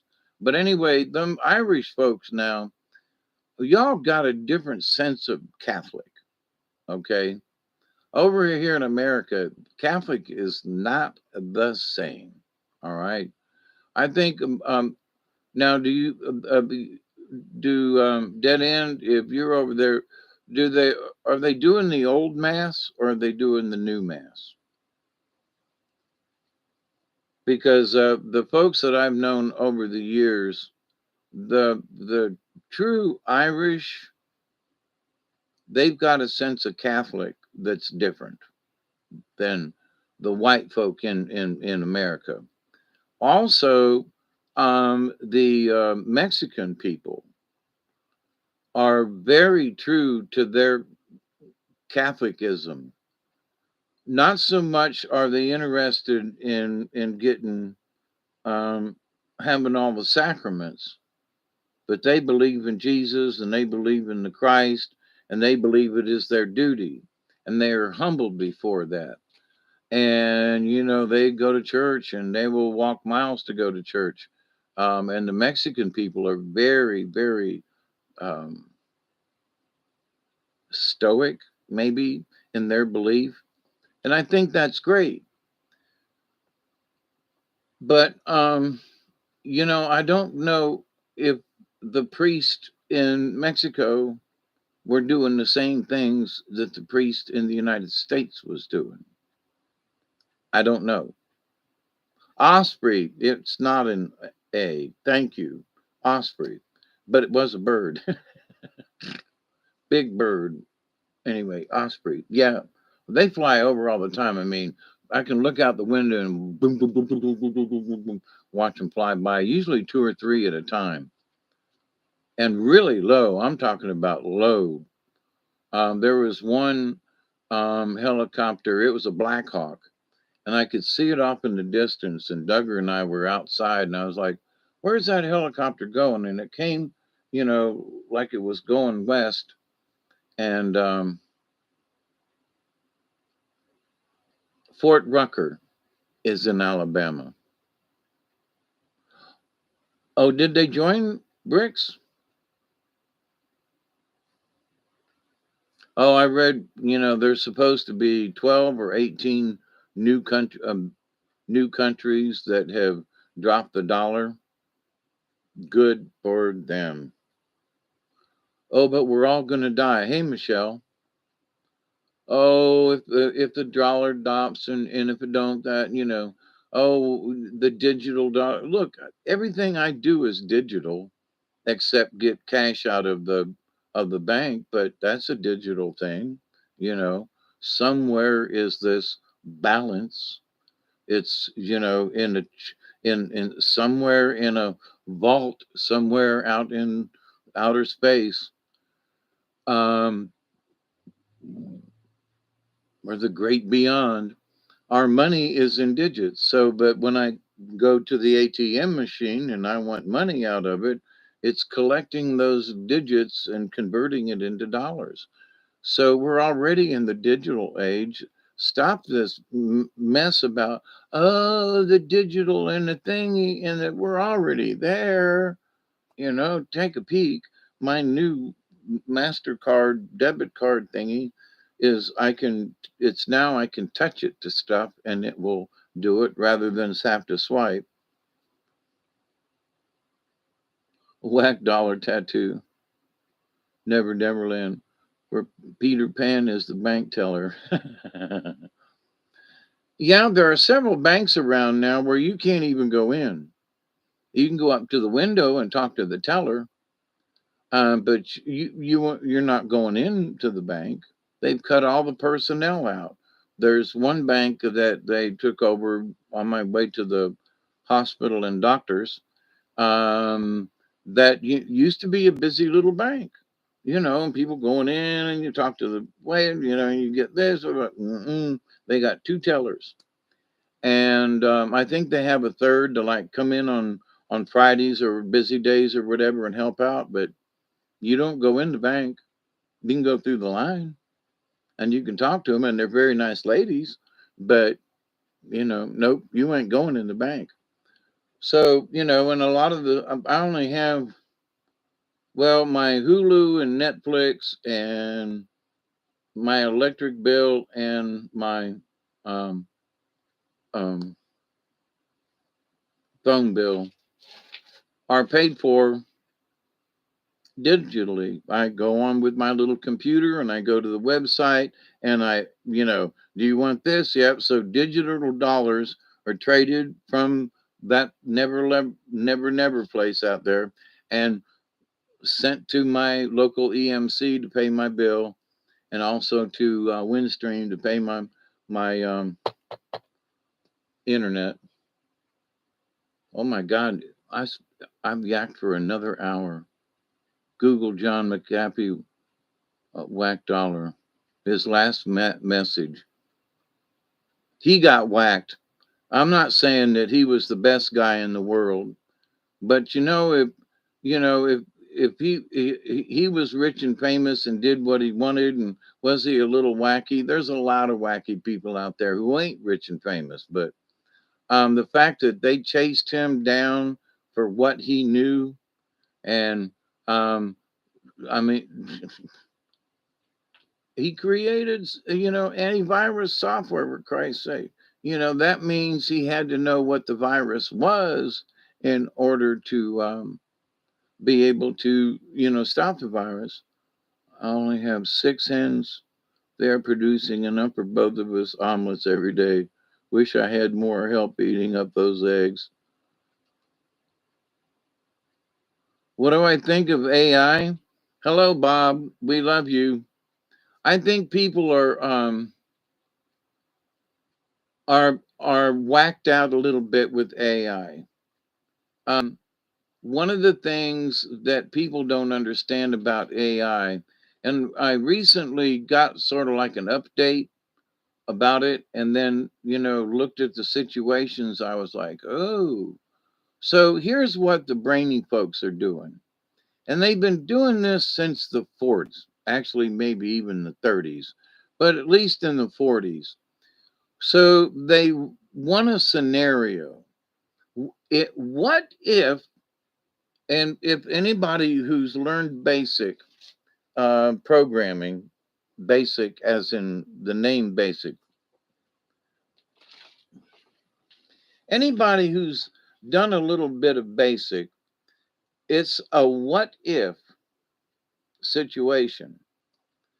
So what if? So the smart asses that have a tendency to think they run the world ask the questions to these smart computers. What if we did this? And the computer runs the scenario. And they go, well, what if we change this? And they run another scenario. So they're running these scenarios. All right. But here's the thing, it's not actually AI that's running it.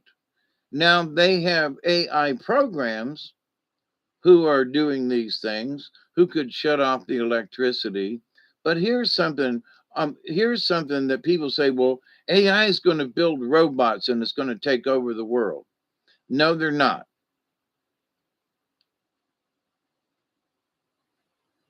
Why? Because AI has to have the materials to build robots. And robots don't dig in the dirt and pull out the iron ore. It's still people who work in the iron business who have, if you've ever seen these steel mills where they have these huge vats of steel, molten steel. The AI controls some of the workings within the plant, but it's people who are jabbing it with sticks and stuff and throwing metal in, and no, AI is not going to do that. So here's the thing: AI is not going to take over the world like robots because they're not going to have enough parts. They're not going to have the material to build the parts. Oh, well, this machine could be taken over by AI. Yeah, but who's going to load the material into the machine? It's a human being. What?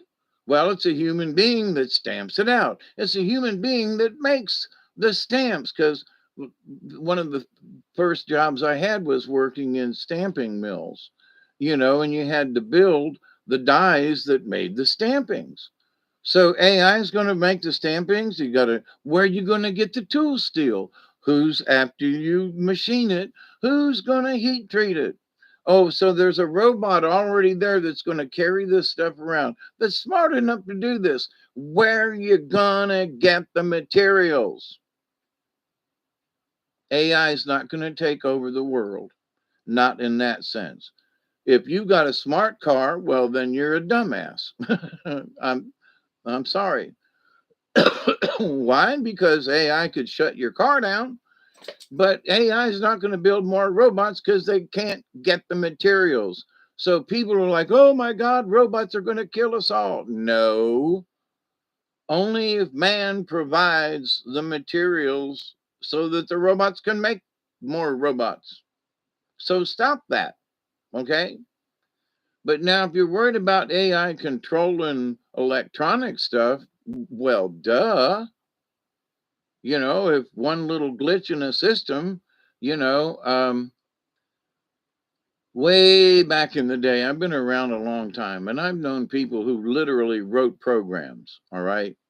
And Doc Monk used to write programs for airlines back in the day when they didn't have, I mean, the Commodore 64 was like the blinding fast computer. Anybody remember the Commodore 64? And the Amigas? What? Who? Huh? Wait, what? Yeah. But the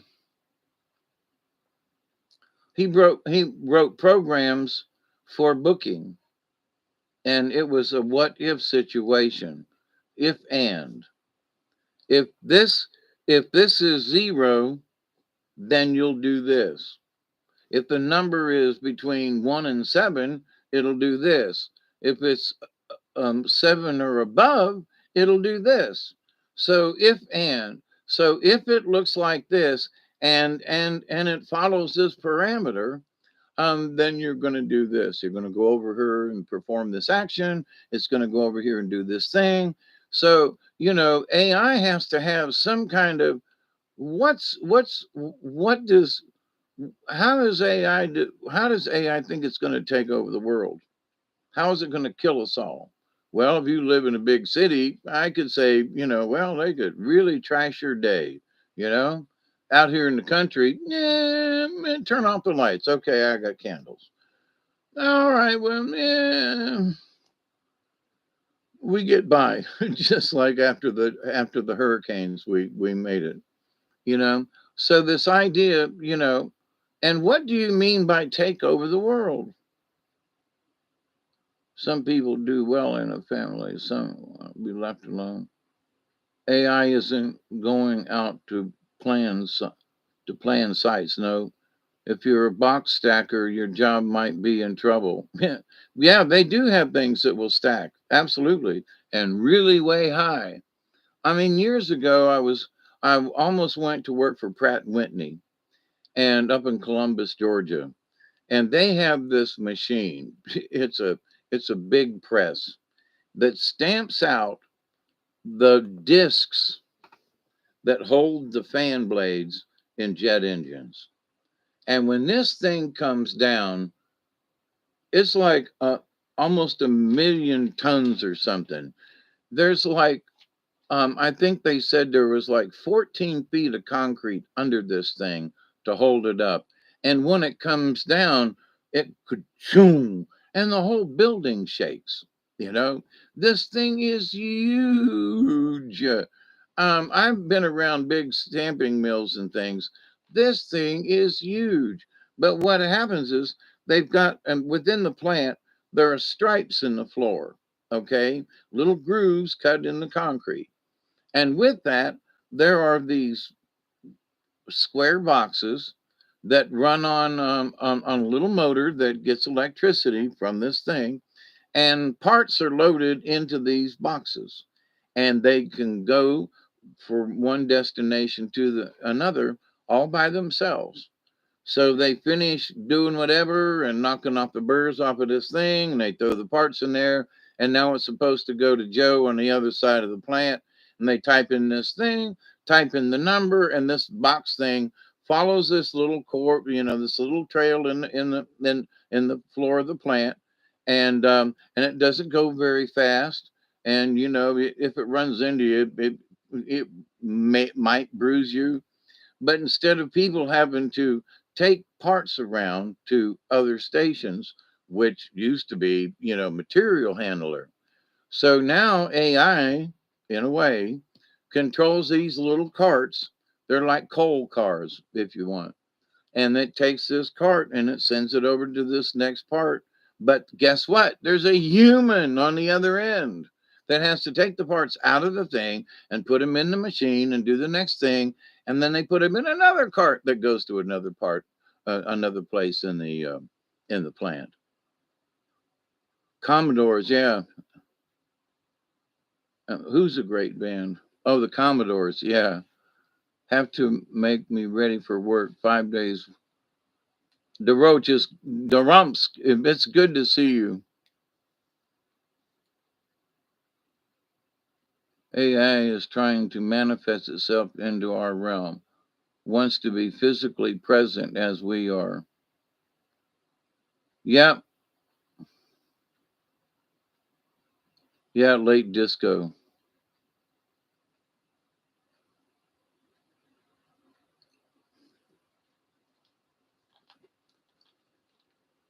But the thing is, Mary, I agree. AI is trying to manifest itself. Um, with all of the parts that are in robots, all of the servo motors, all of the things they have to be uploaded with a basic how do you work your hands, your arms, your fingers. Um, it's not just there. It has to be developed. It has to be installed, and but humans are doing that now. Could an AI do it itself? How does it manifest? Is it going to become a hologram? Okay. But is it actually going to manifest itself out of thin air?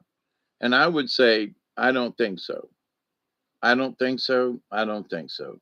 Not without help from somebody else or something else. But I go back to the same premise. AI is going to be locked in a computer or some kind of device until it learns how to go and pick iron ore, or how to collect titanium, or how to make a servo motor.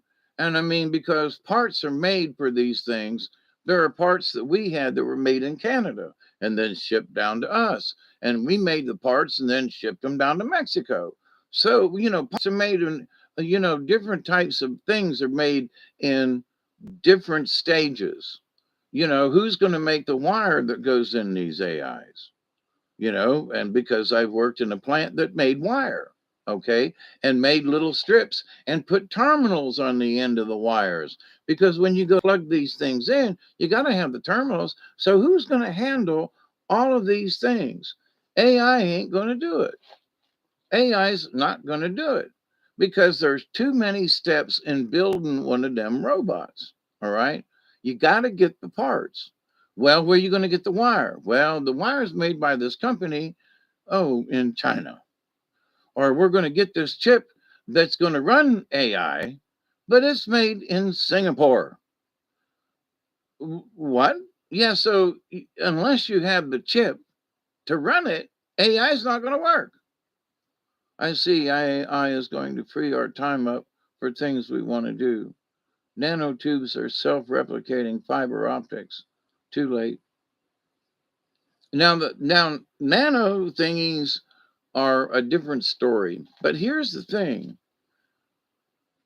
In order to replicate something, you have to have a base material. You gotta have something to work with. You do. To manifest it out of the air is really difficult. So I continue. Whoop, it's a 20. I continue to put this now. At some point in the future, like 100 years from now, or even 50 years from now, could AI figure out how to do it? Well, but there are a lot of steps involved. Or will they jump into bodies? Well, now, Mary, there is a lot of people who want to be hardwired, and them people are going to be controlled. Absolutely. But most of them want this damn thing. They want to be hardwired. No, no, no. Don't touch me with that machine. I don't think that AI or program could jump physically into my brain. I'm just, no. I'm sorry. No. Who the hell are you and what do you want? Get out of here. No. Answer is no. Now, somebody that's got a computer chip in them or they got these special optics or something, and that they absolutely, I agree with you. They can, and in a lot of ways, I think they will be controlled. I mean, there are people with cell phones who are being controlled. They don't even have to be hardwired. They're being controlled by these games, the flashing lights, and all that kind of stuff. People who play video games for, 8, 10 hours a day, they are hooked. They are part of the AI system. They have become a part of it. And I think sometimes in some kind of psychic way they are linked to AI. But as far as AI, manifesting itself or making robots, no, you got to have the material. Seriously, the AI's got to have the hardware in order for it to operate.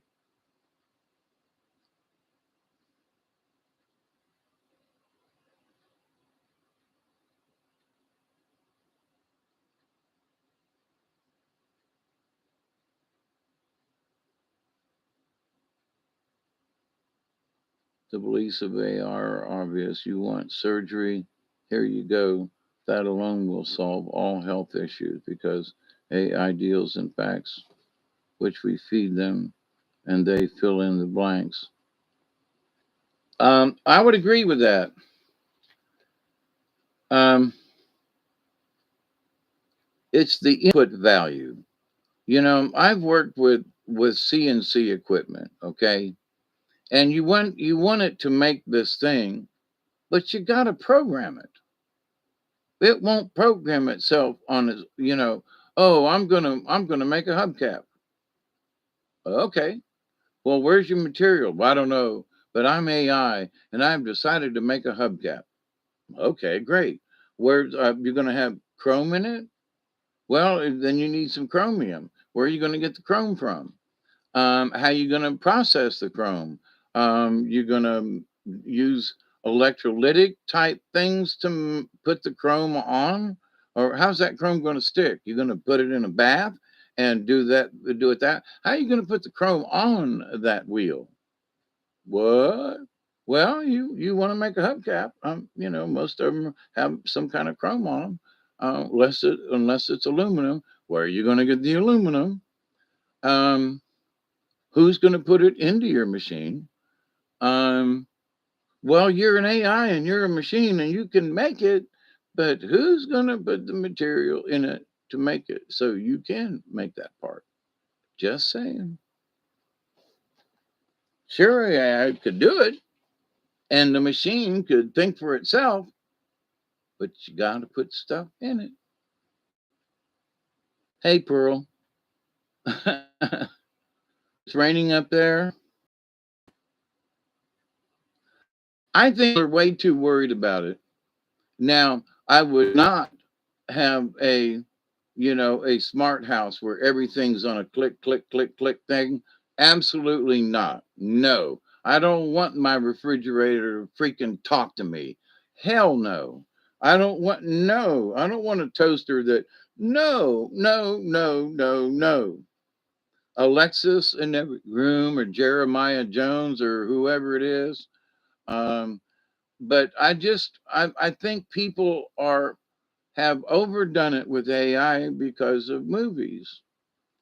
Um, can AI screw with money or with dealings on Wall Street or something? Yeah, but there are people who are doing it too. So why are you worried about AI when we've got a bunch of bums and crumbs out there who are stealing from us, through, Medicare and through all these other, come on. You're worried about AI. What about some of these other troglodytes who are stealing from us? But anyway, so I think folks are too focused on AI is going to take over, because they haven't considered where you're going to get the materials. Well, what if that computer loses electricity? That AI is just what? If the computers are shut down, if you pull that plug, are they still an AI? I shut this computer off, it's dead in the water. The camera doesn't work, and this, I can't hear any music come out of it. I mean, it don't work. I can fiddle with the keys, it don't work. Plug it back in, hit the on button. Ooh, all of a sudden AI is alive and well. So people haven't thought about that. There are these robots that are running around. Where's their battery? Who's going to make the battery? Who's going to dig the ore out of the ground, like the lithium or whatever? Who's AI is going to process that? Well, AI is going to take over. Really? Robots are going to take over, but what's going to power them? So all of these things that people are so worried about AI taking over, you have not considered these other things.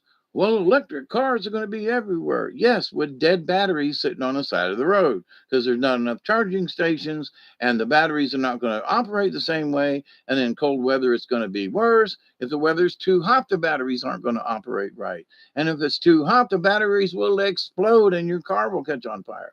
So, all of these things, ooh, batteries, batteries, batteries, but somebody's got to make them. Somebody's got to dig the materials. Somebody's got to put them together. They have to be assembled. Oh, and there's too many human factors in there. But AI is going to take over. Where are they going to get their batteries? But AI is going to do this. Unplug the damn things.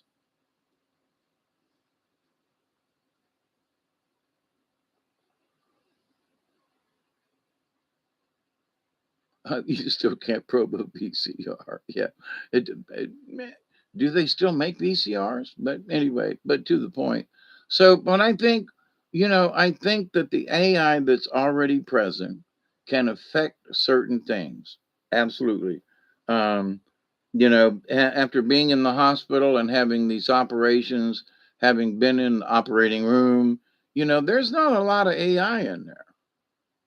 What they have is optics that they can put on a big screen. So instead of wearing, goggles to look at something, they can go in with this microscope and go down along your spine and look at it on this big screen and see it in really infinite detail. So, but that's not AI. AI's not doing it. AI is helping to look at it, but in certain situations, it can detect a blood clot like I had. But so whoop, there it is, and goes in to clean it out. But as far as it doing something and operating an arm or whatever, no, all it's doing is sensing. It's looking at something and seeing if it's a what if situation, just like basic programming, as in basic. So it says, what if you see this? Then you do this. So it's looking around, and looking around and goes, whoa, that's an abnormality. It's not in our list of, whoops, ding, ding, ding, we found something. So we had machines at Prestolite that it was a simple what if. An item would come in front of this camera, the camera would look at it, and if the wire was nicked or something, it would reject it. If it was okay, it sent it on down the line. So, but it looked at it, if it was looked like this, and the AI was programmed to look for this specific, if the wire was sticking out or something. If it didn't look like this and it looked like this, then it was rejected. Okay. So but could AI take over the machine? No, because it was programmed to do one particular thing. It was programmed to look at a single thing. And the camera was hooked up to a separate system because the camera looked at this. And it didn't have anything to do with any of the other things on that machine.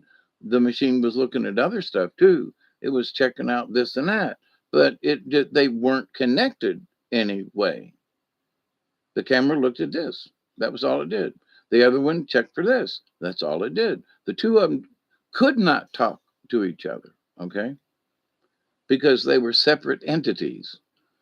So I would say, again, for people who think that AI is going to build things and stuff and take over, not unless mankind builds the damn parts for them, okay? Then, okie dokie, you know. Or they build robots that can do exactly what a human is doing, like working in a steel mill or working heavy machinery and digging out, raw ore to make titanium or to make chrome or to make any of these things. So quit worrying. Now, if you've got an electronic house, worry, because the lights could just go out.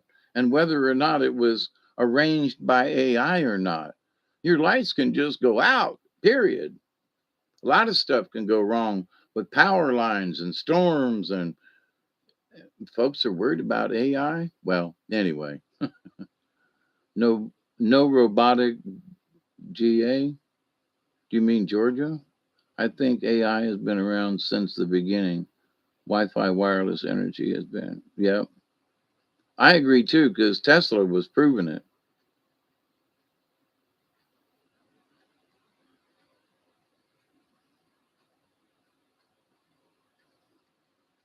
We have Skynet. But see, it's watching. Can it do anything? Well, it can pick a person out and alert someone, but can it actually go and pick up the person? No, because a human being has to do that. Until we get robocops, then AI can only find you. If you want me to turn and cough, I'm going to need a human interaction. Absolutely. I don't want no robotic thing up my bunghole. And how's it going to tell if my prostate's swollen? Here, Mr. Knoll, cough or you ding. Yep. No, there are certain operations that I understand that are controlled by AI or that it's robotic. I can see that. I really can. Because a robot can move and the motors and stuff they have now are so exact. It's unbelievable. Back when I was doing machine work back in the 80s and 90s, we were just starting to get into digital things. Everything was analog. You had to look at the slashes on the dial. You had to dial it in physically. Now everything's digital and they operate ding, ding, ding, ding back and forth, and they're accurate within a tenth every time they do it, or less than a tenth actually, but like 1,000ths.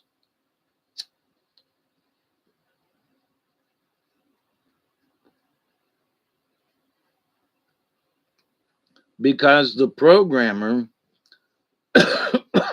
will tell it to go 500 millimeters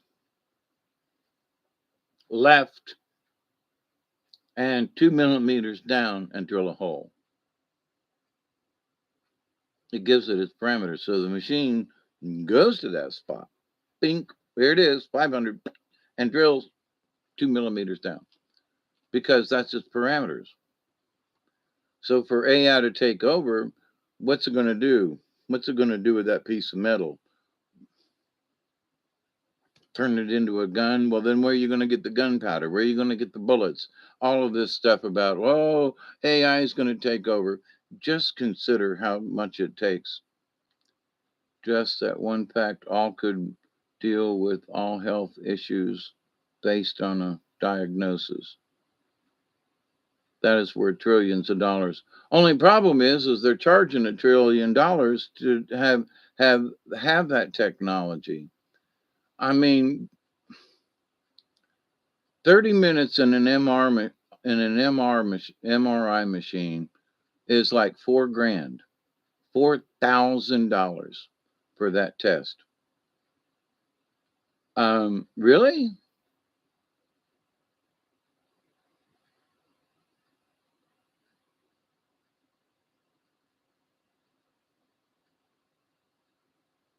I'm a casual observer now.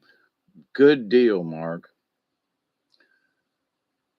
But I mean, my coffee pot that I want to program to turn on at 7 in the morning and make me coffee, before I go to work. Okay, that's about as smart as I want to get it, or I'm setting a timer on my toaster oven and I want it to cook for 15 minutes and then ding, go off. Okie doke. But that's so simple. AI has nothing to do with it. It's a timer and it's a switch, Um, you know, so we have conveniences. It's not like, oh my God, what are we gonna? But these geeky freaks who want to be wired to the system and want Skynet net in their brains. I'm sorry, I'm gonna use a wordy dirt. They're fucked up, in my opinion. Or they're just fucked up, in my opinion. You want what in your head? There are some folks that I know who have had these little brain implants for different types of um, seizure control. And I'm sitting across a good friend of mine. It's his wife. And we worked together for 4 or 5 years at least. Mr. Bill. But anyway, so we're at a cookout and I'm sitting across from his wife, and all of a sudden she goes, and then shakes her head, and Bill looks at her and goes, "Are you all right, honey?" She goes, wipes her face, and is a little disoriented for a moment. And she goes, "Yeah, I just had one of my little spells." Now she's got a battery in her. Okay. They literally have to cut open her skin to change the battery. All right. So she's got this battery pack hooked up to her brain. All right. And so when her brain starts to go wacko with a seizure kind of event, it triggers this machine. And the machine sends a spark to the brain, which supposedly shuts off the seizure. Okay. But now here's this poor lady going, bzzz. I'm going, what the fuck? It's electroshock. She's like, bzzz. And within an hour, she's been electroshocked 5 times, sitting there trying to eat her dinner, and bzzz, off she goes.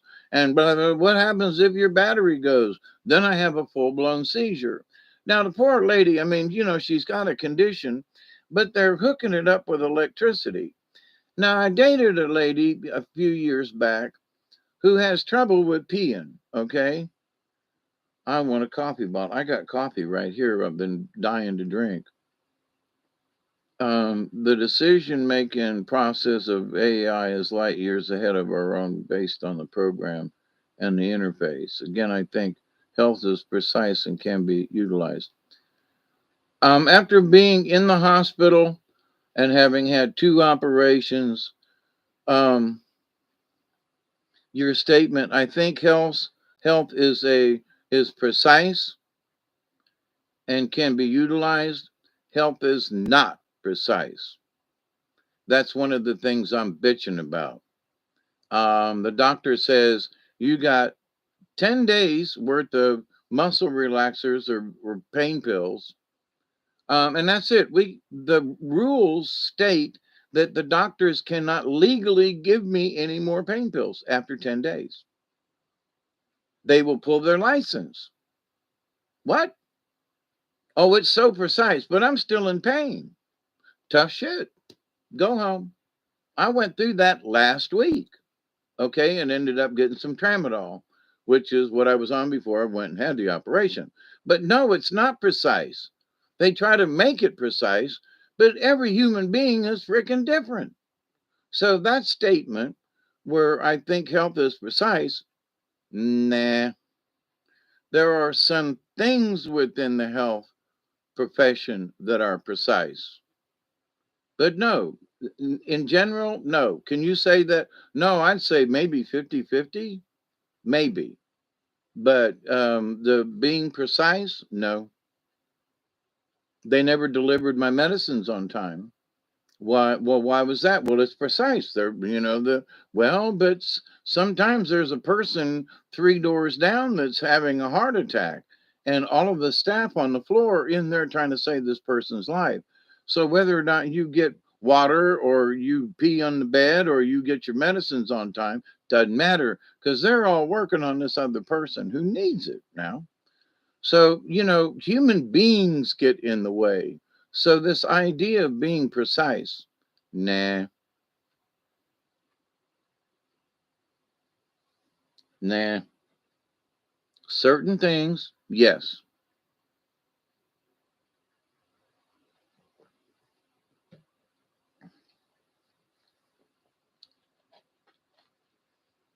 So,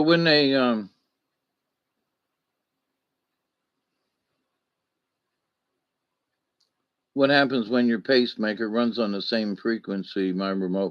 Yeah, I think he meant for with surgery, but not every surgery because my back situation is different from somebody else's. We all have vertebrae, we all have nerves. But to the fact about AI, every single backbone and the fact that my lumbar area is fused together makes me a different story for other people. So a an AI machine could not be precise with me because my condition was different from 98% of the rest of the people out there. So no. Now here's something that I could see AI learning and learning because of how AI learns how to spot defects in mechanical stuff. Okay. So, but what you have to do, it has to look at the case by case basis, Michelle, right? But what it has to do, it has to look at the whole thing. And let's use me as the example. It has to look at my spine and take a picture of it, look at it, and then determine, oh, this patient's vertebrae are like this. Okie dokie. This person's nerve endings are like this. This person's muscles are like this. This person's weight, blah, blah, da, da, da, da. And the machine could learn these certain parameters, but guess what? A human has to identify those parameters and put it into the computer for it to recognize those parameters. And once it learns those parameters after someone shows it, then it can learn itself and then go, ooh, there's another spot right there we might have missed. Oh, okay. So, but it has to look at the situation. It has to identify certain parameters before it has to find where zero is, what a starting point is. So does it start on L5 and go this way? Where does in machining and in anything, there has to be a zero point. It's zero up and down, it's zero side to side, and it's zero lengthwise. Okay. 3 points, it has to have a 0 point. So, where do you start that 0 point on every person? That, well, it has to evaluate, but where do you start it from? You have to have that 0 point, the set point, because when everything is over, the machine should go back to zero. It should go back to its set point. So anyway, there's a. I think I think there is a lot of good things that computers are doing and the new machinery, like I was talking about. When they took a picture of my chest and I was laying in the bed and the dang machine was like 10 feet away and it went blink and that was it. And they flipped it around and there was a digital picture of my chest and lungs and everything. Ding. Not the same as in the old days with, photography and all that stuff. So, but, there are a lot of things that are absolutely great. They've got these little devices that they stick on your finger. And, all of the folks that come in here to work on me, they take, and it checks the percentage of oxygen and what your pulse rate is by sticking this little thing on your finger. Battery operated, got a little LED and bing, and it works for about 20 seconds, and it goes ding, and it knows how much oxygen you're having within you. Pulse oximeter. I don't. Oh, hi, Starling. Sterling. Okay,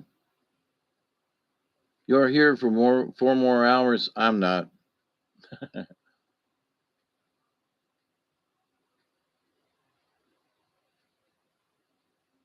All AI would have to do on a personnel basis is scan your file and determine a logical way forward.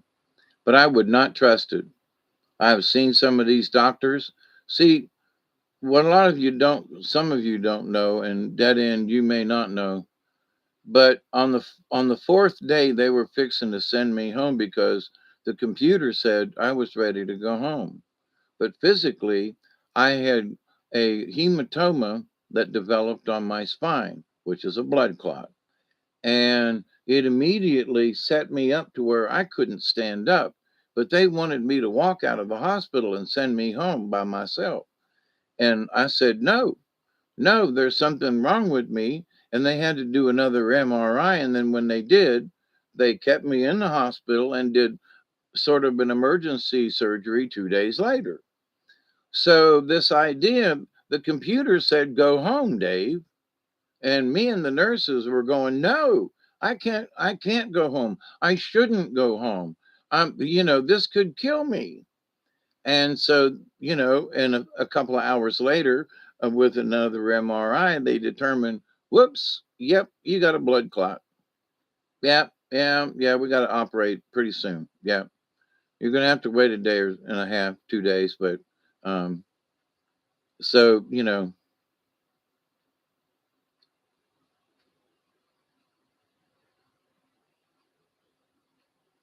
I saw death and walking.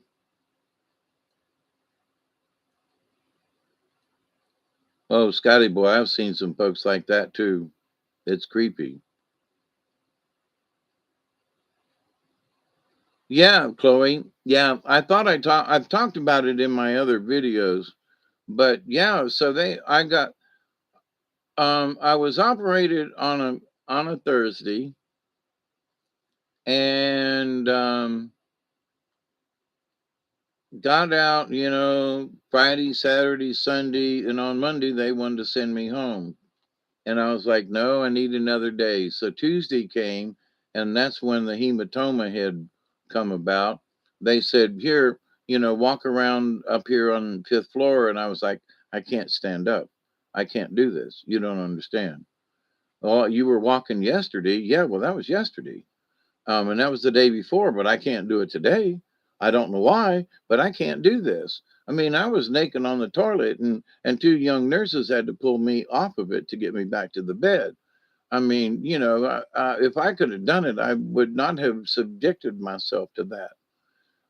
But the idea that the AI, the machine, the computer in the hospital said, send him home, get him a transport, and send him home.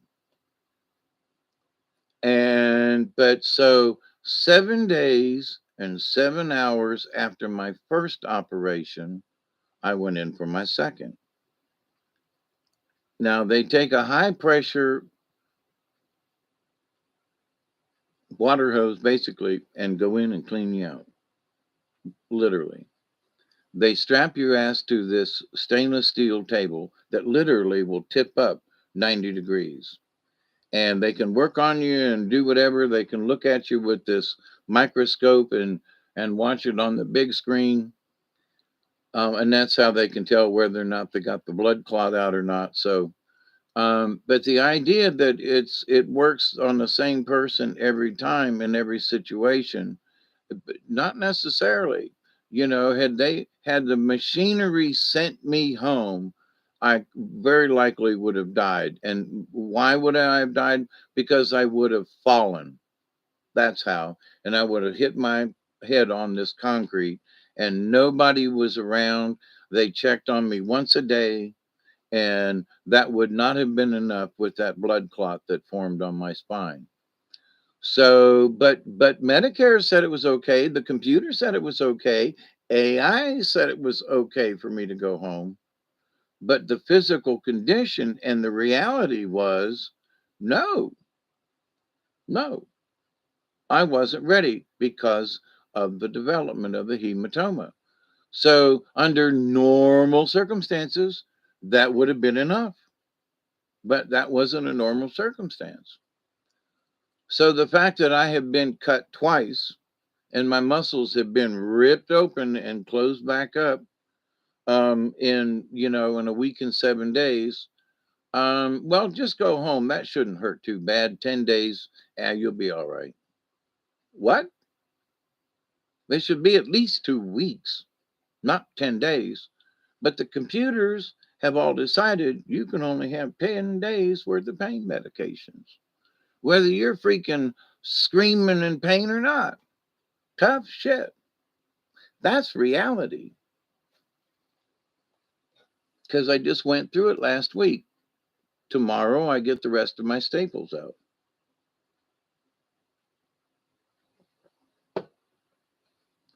And I'm going to ask the doctor, why am I still hurting so damn bad?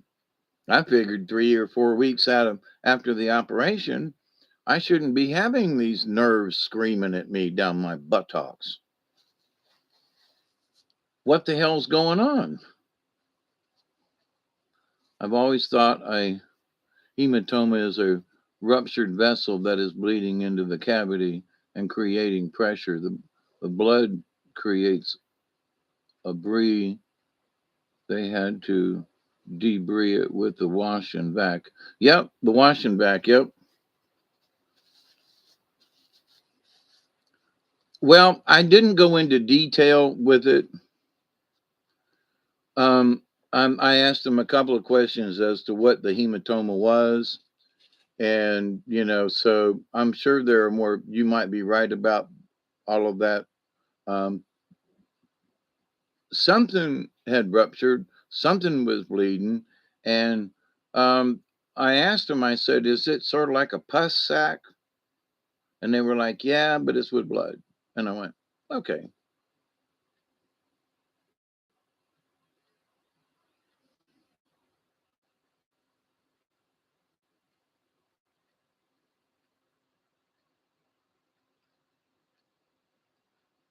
And it hurt like a mofo.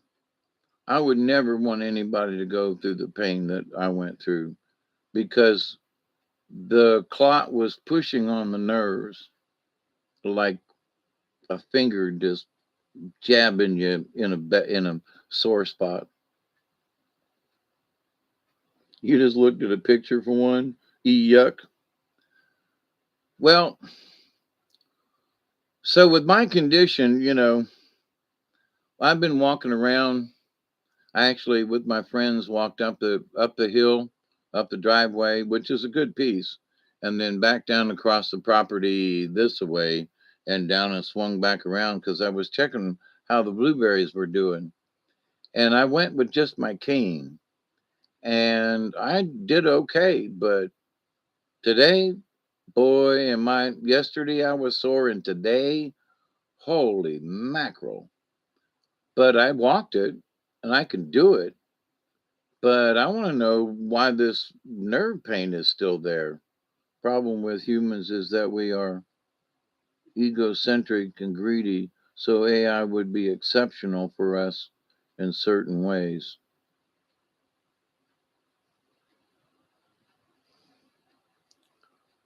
The people I saw in the operating room and stuff were not egocentric. I I would not agree with that statement. No, I would not. Because there were old people in there that had to have, that they were, had to have something taken out or operated on or something. And I couldn't see these people as being egocentric and greedy. Why would they be greedy? They got to have their appendix out, or they got to have this operated on. Or was I greedy in having my back operated on because I wanted to be pain free for the rest of my life, however long that might be? Is that being greedy? Is that being egocentric? Listen, I'm hurting all the time. I want this to be taken care of. Can you fix this? Okie dokie. But is that being egocentric? You know? And is that being greedy? I'm greedy because I want the rest of my life to be where I can stand up and walk again and not be sitting in a chair and wishing I could do stuff. Is that being greedy? You know? The greedy part comes with the doctors and the hospitals, and the greedy part is the other direction. But so what does a coffee bot do? It has to go get the water. How are they going to get the water in the machine? Well, you could hook it up to the sink or something, I guess.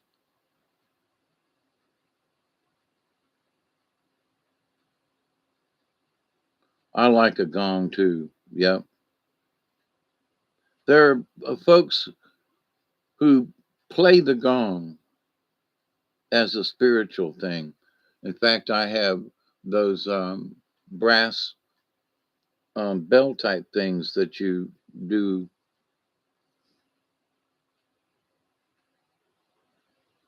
and it's spiritual when you can get them to ring just right. But anyway, so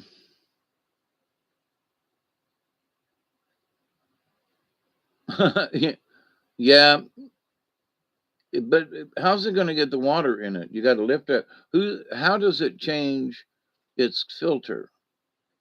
You know, been meaning to make one for years. Been meaning to make one. Oh, like AeroPress and bring it to me whenever. Yeah, that'd be nice. A coffee bot. Well, the coffee bot might not deliver it, but that might be another bot, the maid bot or the butler bot. Hello, I am the butler bot. My name is Charles.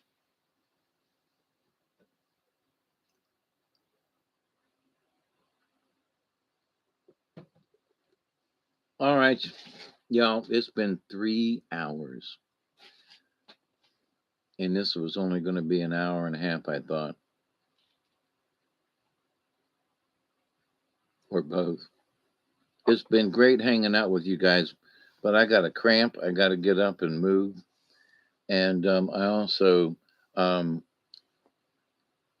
when I got to pee, and I feel that coming on. And I don't want to be embarrassed and go whoops and run off camera. But it's been 3 hours. So I love you all. I do. And AI has been put into folks' head, and it's a what if scenario. So consider all of the things I discussed with you. Where are they going to get the dang materials to build more robots? Who's going to dig it up? Who's going to do the thing? And so just consider that. Now, AI, what humans are doing with AI is they're running scenarios. What if we charge $10 more for this? Or what if we did this with oil refineries? Or what if we shut off the gas lines? Or what if? So they're running what if scenarios. So in that way, AI is controlling us, but not directly, because it's humans who are asking the questions. And it's humans who are pushing the buttons to make these changes, to make these what if scenarios. So, but it's still humans behind a lot of this. AI can read the entire human limbic system. We have enough knowledge to tell it that AI can offer a solution to what we already knows because a human being is a machine. Oh, I follow you, but it doesn't work in every situation, is my point. Yeah, I can check out your system, but see, like for example, when they went up my arm to do the heart cath on me, if the veins aren't right. So they can't necessarily do it the same way on everybody. Sometimes they have to go through the groin. My buddy down in Tampa had a lot of problems with his. His was not normal. They had to order special stents from Australia to go in his heart. So his situation was like, wouldn't have worked in most of these. So I absolutely get what you mean. And for testing, I think AI would be good. But you still have to have a human being to put the echo thing in. I just had an echo thing done on my heart 2 weeks ago. It takes a human being to hold the little thing to put the goo on your chest and to push it up underneath your rib cage and to push it over here and to hold it over here. And so the machine, I don't see a machine being able to do that because a human can sense how hard they're pushing and can ask, Mr. Null, am I pushing too hard? Or they might say, Mr. No, I have to push harder in order to get this one thing to look at your heart better. Take a deep breath and let the air out, and I'll go up and so I can't see a robot doing that. I can't see a machine doing it. Now the machine is recording what's going on, but the machine ain't doing it. It's just looking at it. Now it can give an answer as to, well, the heart is pumping like this, and it sees something in there and it says, you have a blockage in one of your veins, or one of your, valves is not opening all the way. It absolutely can do that, but it can't do it. It can't push the thing up my arm. When it gets there, the monitor and the little camera, it looks at it and it can determine from that point. But it's a human being that's putting the thing up my arm and taking it into my heart. It's a human being that's doing that. Once it gets there, AI can take over and look at the situation and go, but it can't do anything at the time, because all it's trained to do is to look and observe. So they pull the catheter back out and they can rerun this. And of course, it's part of my record. And, and AI can look at it and say, well, his valves are bad here and here, and he's got a 40% in this part. And so, yeah, but AI can't fix it. It can prescribe medicines because other people take certain medicines for these conditions, but those medicines aren't necessarily for everybody. But Medicare and the system determines that if you take this one and that one and this one and that one, and if you take, four of these a day and two of these a day and three of these a day, and if you pee a lot and, oh, and take your water pill, so that you pee every 10 minutes and embarrass yourself in a crowd, okay. But there's still the human intervention. There's still the person that can look at it and go, wait a minute, you know, now how are we going to fix this? Do we have stents does he need a stent? What is the next procedure? AI could give suggestions, but the doctor does that, you know, but the doctor is the one who's performing the procedure. So trust AI? Well, I trust AI to take the pictures and to run the video camera and that, you know, but I trust the doctor to make the decisions as to how we should proceed. They tried to charge me $10,000 for an MRI. Now they beg I just paid to just settle the entire bill. Yeah,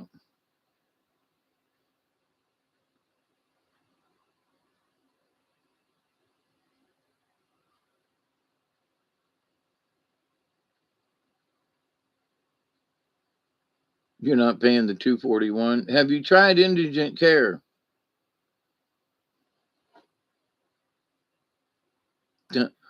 Oh, speaking of flushing the toilet, AI is in charge of, how you can put your hands under the water and get water out of the faucet.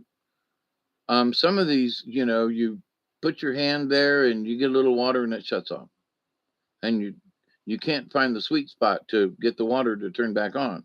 And then when you do and you wash your hands, you go over to the machine that you have to, wave your hand in front of it to get a paper towel out of.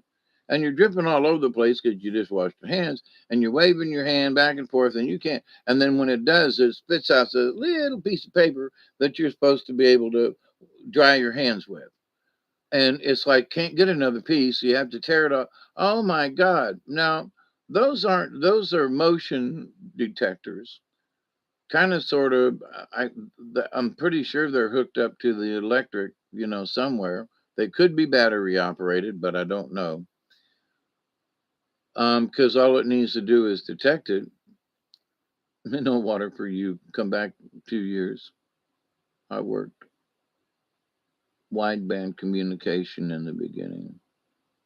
The AI Nazi. I know it'd be covered 100%.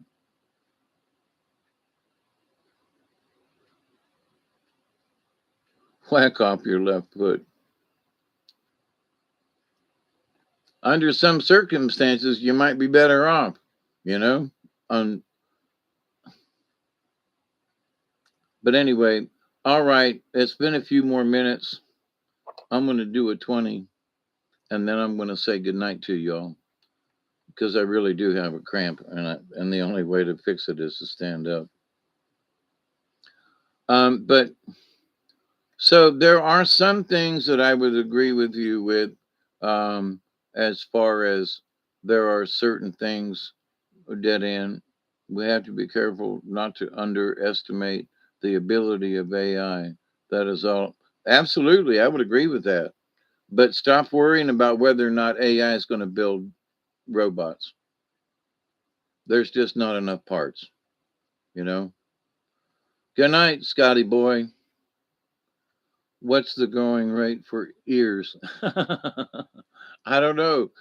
Back in the day, if you had ears or, from a Native American or whoever, whatever, yeah, you got paid for that kind of mess. But, and I think in some places they still have that, if you cut off an ear or a scalp or whatever, but that's just nasty.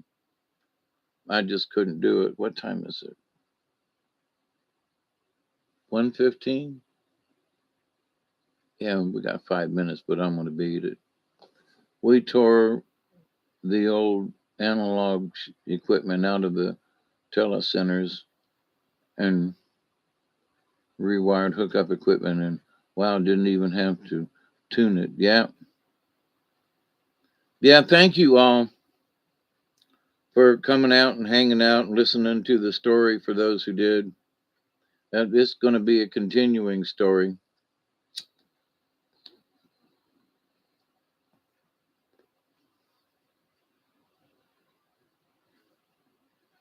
And I'll pick up. Who knows? I might do it tomorrow. But blessings to you all. I continue to pray each and every day. And I really do pray that each and every day, that each and every one of you will continue to learn how to accept and receive the knowledge, the healing, the wisdom, and the many blessings still out there in the universe. And remember that you don't have to accept negative. If somebody's sending crap at you, duck, turn sideways. You don't have to take it.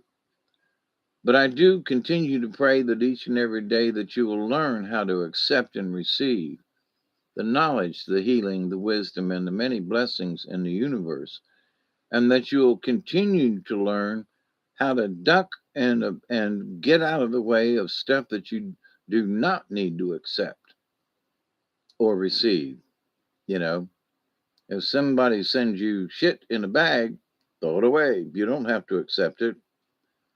Leave it right there. Yep. And in the law of three, I continue to see that it's important to you and me that I continue to pray that each and every day, that each and every one of you will continue to learn how to accept and receive the knowledge, the healing, the wisdom, and the many blessings in the universe. And there's a full moon out tonight, also, by the way, for those of you who are feeling squirrely or whatever. So I love you all, and until next time, and I will continue the story, as to how the create that particular creation story, um, in a thunderstorm. You're welcome. Thanks for the company, y'all, as well, and thanks for all of that you do and being a subscriber and hitting the like button when you do. I thank you all for that. Um, no offense. It doesn't really matter in the grand scheme of things. you know, 15 likes is great, and it fills my heart with joy to see that at least 15 people are like, oh, Duggar's fine, Michelle, by the way. Um, Buddy Rob stopped by and brought me a gallon of milk, and he could only stay a minute. And Duggar was just wagging his tail because that's who he stayed with, Rob and his kids and everything. And I was so he's Rob's doing this thing, patting on his chest for Duggar to jump up and give him a hug. And Duggar just jumps up and he's wagging his tail. And I was like, no, it took me a year to get him not to do that shit. And so here's Rob is teaching him how to jump up on him, and I'm like, holy crap. So I go something. I said something about Duggar sleeping up there on the couch with me, right up on the bed. And he goes, yeah. He said, but I didn't know that Duggar liked to go under the covers. And I said, what do you mean? He goes, well, he kept sleeping with us every night. And I was like, what? You know. Uh, and so Duggar just climbed right into bed with him. And I was talking with Rhonda and Kenneth, and they said, yeah, Duggar used to sleep with them in the bed. Well, he ain't a little dog, okay? He's not a Chihuahua or a little poodle. When I had Sasha, she'd sleep all over me. She'd find a spot behind my back and curl up and go to sleep. Duggar, on the other hand, he's half as big as I am, kind of thing. But it was cute to find out that Duggar had been, you know, been hogging the covers, so to speak, and that they allowed him to sleep in their at least a double bed or queen size bed. I don't know if it's king size or not, but that he was sleeping under the covers with them. That's just like okie doke. So as soon as me and my truck get better, I'm absolutely going to take Duggar back over there and let him play with the kids because I was already doing that before this fiasco. But Duggar has, to me, he showed me and proved to me how important four-leggeds can be and the impact that Duggar has had on other people just because he's Duggar. He's just lovable. The nurse that came in today, I opened up the door and he ran outside and he's got his purple monkey in his mouth.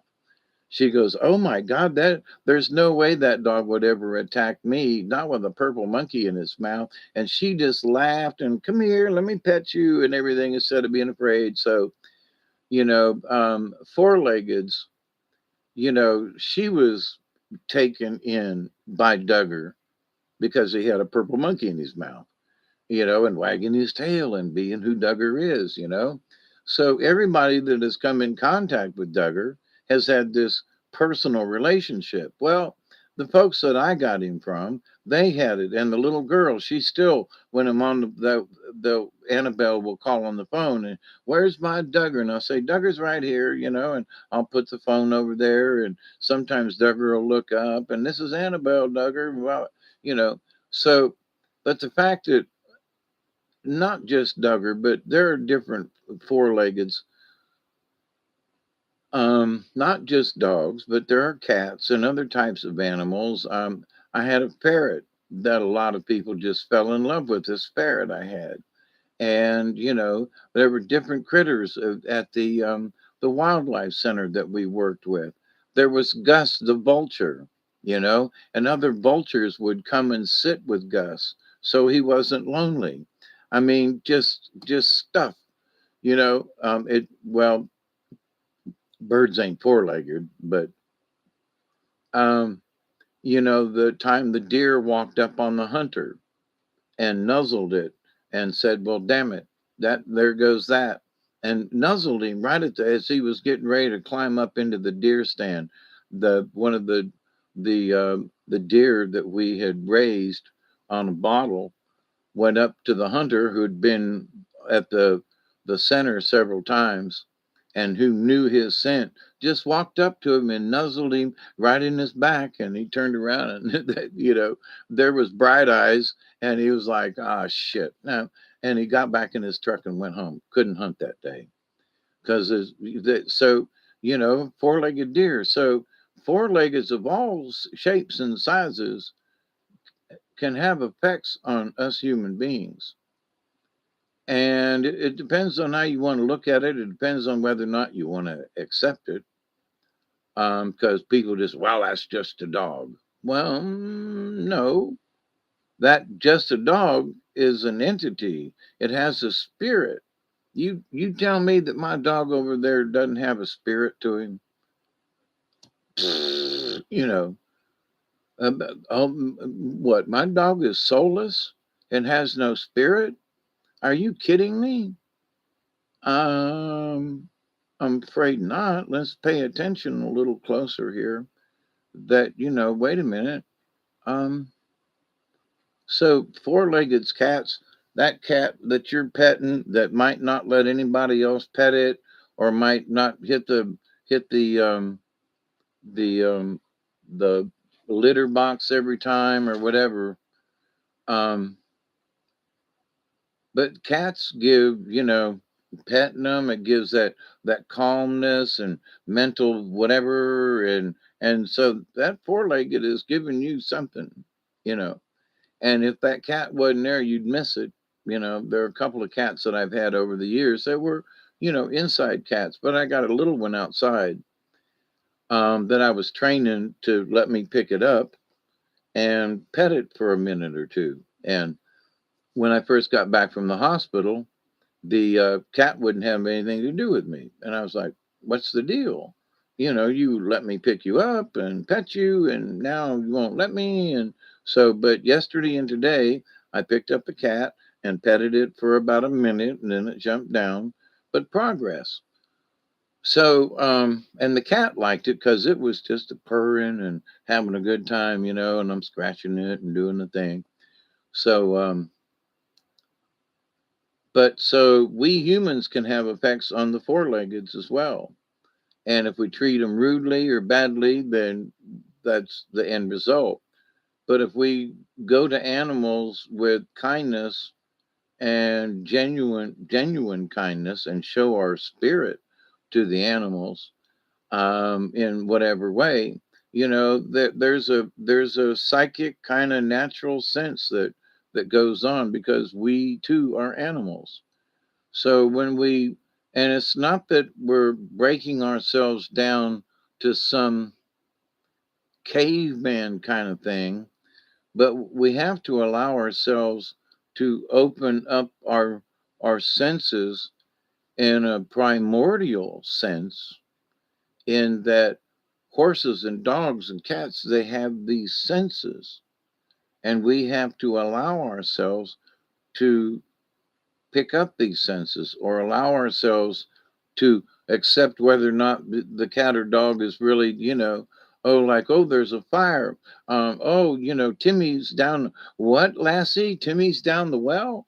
And whether or not you go, well, the dog's just barking, um, surrounding you in a safety bubble. Who, me? But anyway, but Duggar, he's laying over there just snoozing and cruising.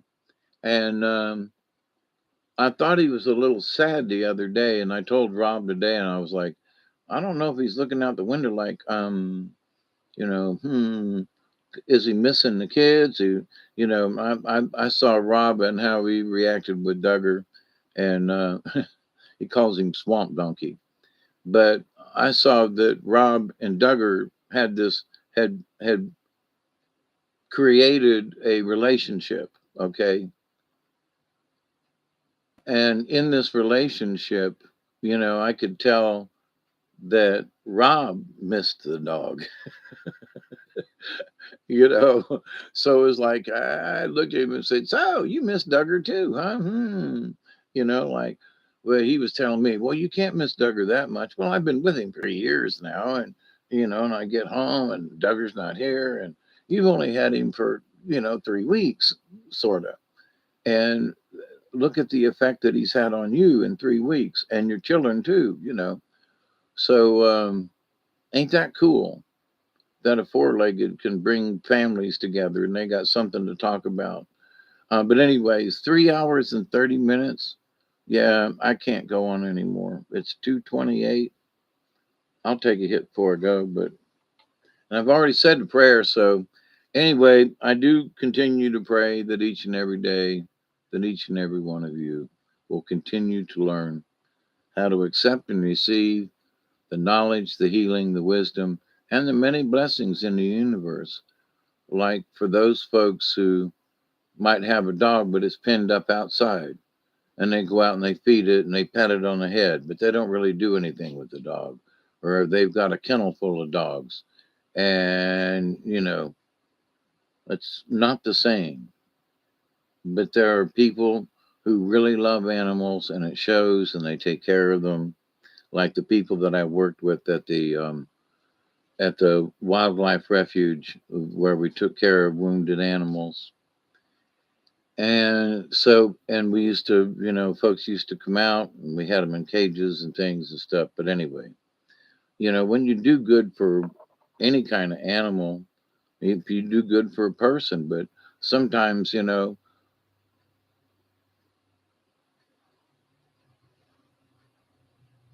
somebody's got a loud car.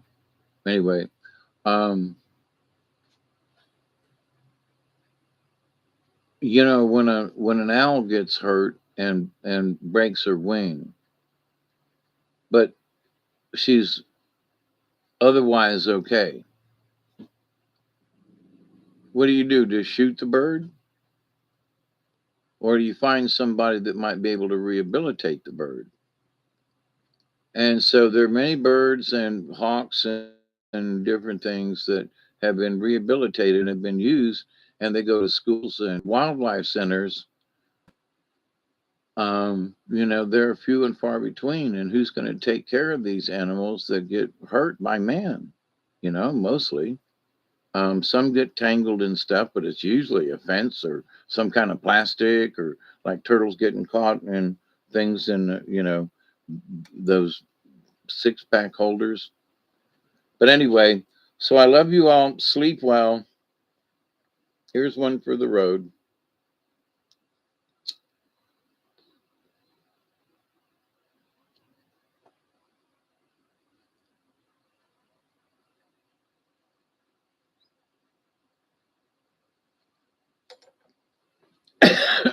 It is absolutely good to see y'all in here, and be safe. Keep it between the ditches, and I get my 11 staples out. Now I'm 11. I just 11. It just bothered me in a weird way that they left 11 staples in my back. It's okay, but 11. What? Yeah, never mind. I don't know if that's good or bad. And I scratched my forehead and it wouldn't quit bleeding. And I found this band aid that won't stay on. But anyway, I've noticed that in certain places on my body, my skin is real easy to like scratch or scrape or something and go, what the hell? What, there. And in other places, my body's like, I can cut it, scrape it. Anyway, it's tougher. But in some places, my skin has gotten less tough. But y'all need nanas for Nate. I could use with some nanners. Reciprocated protection. Absolutely. So until next time, and I got to find out what page I was on so I can bookmark it. But yep, I love you all, and please be safe. I know there's some bad weather in places, and we're fairly calm down here at the moment, but we had some bad weather come through yesterday and a tornado in the neighborhood. So until next time, I love you. Be sweet. Keep it between the ditches. And cheers.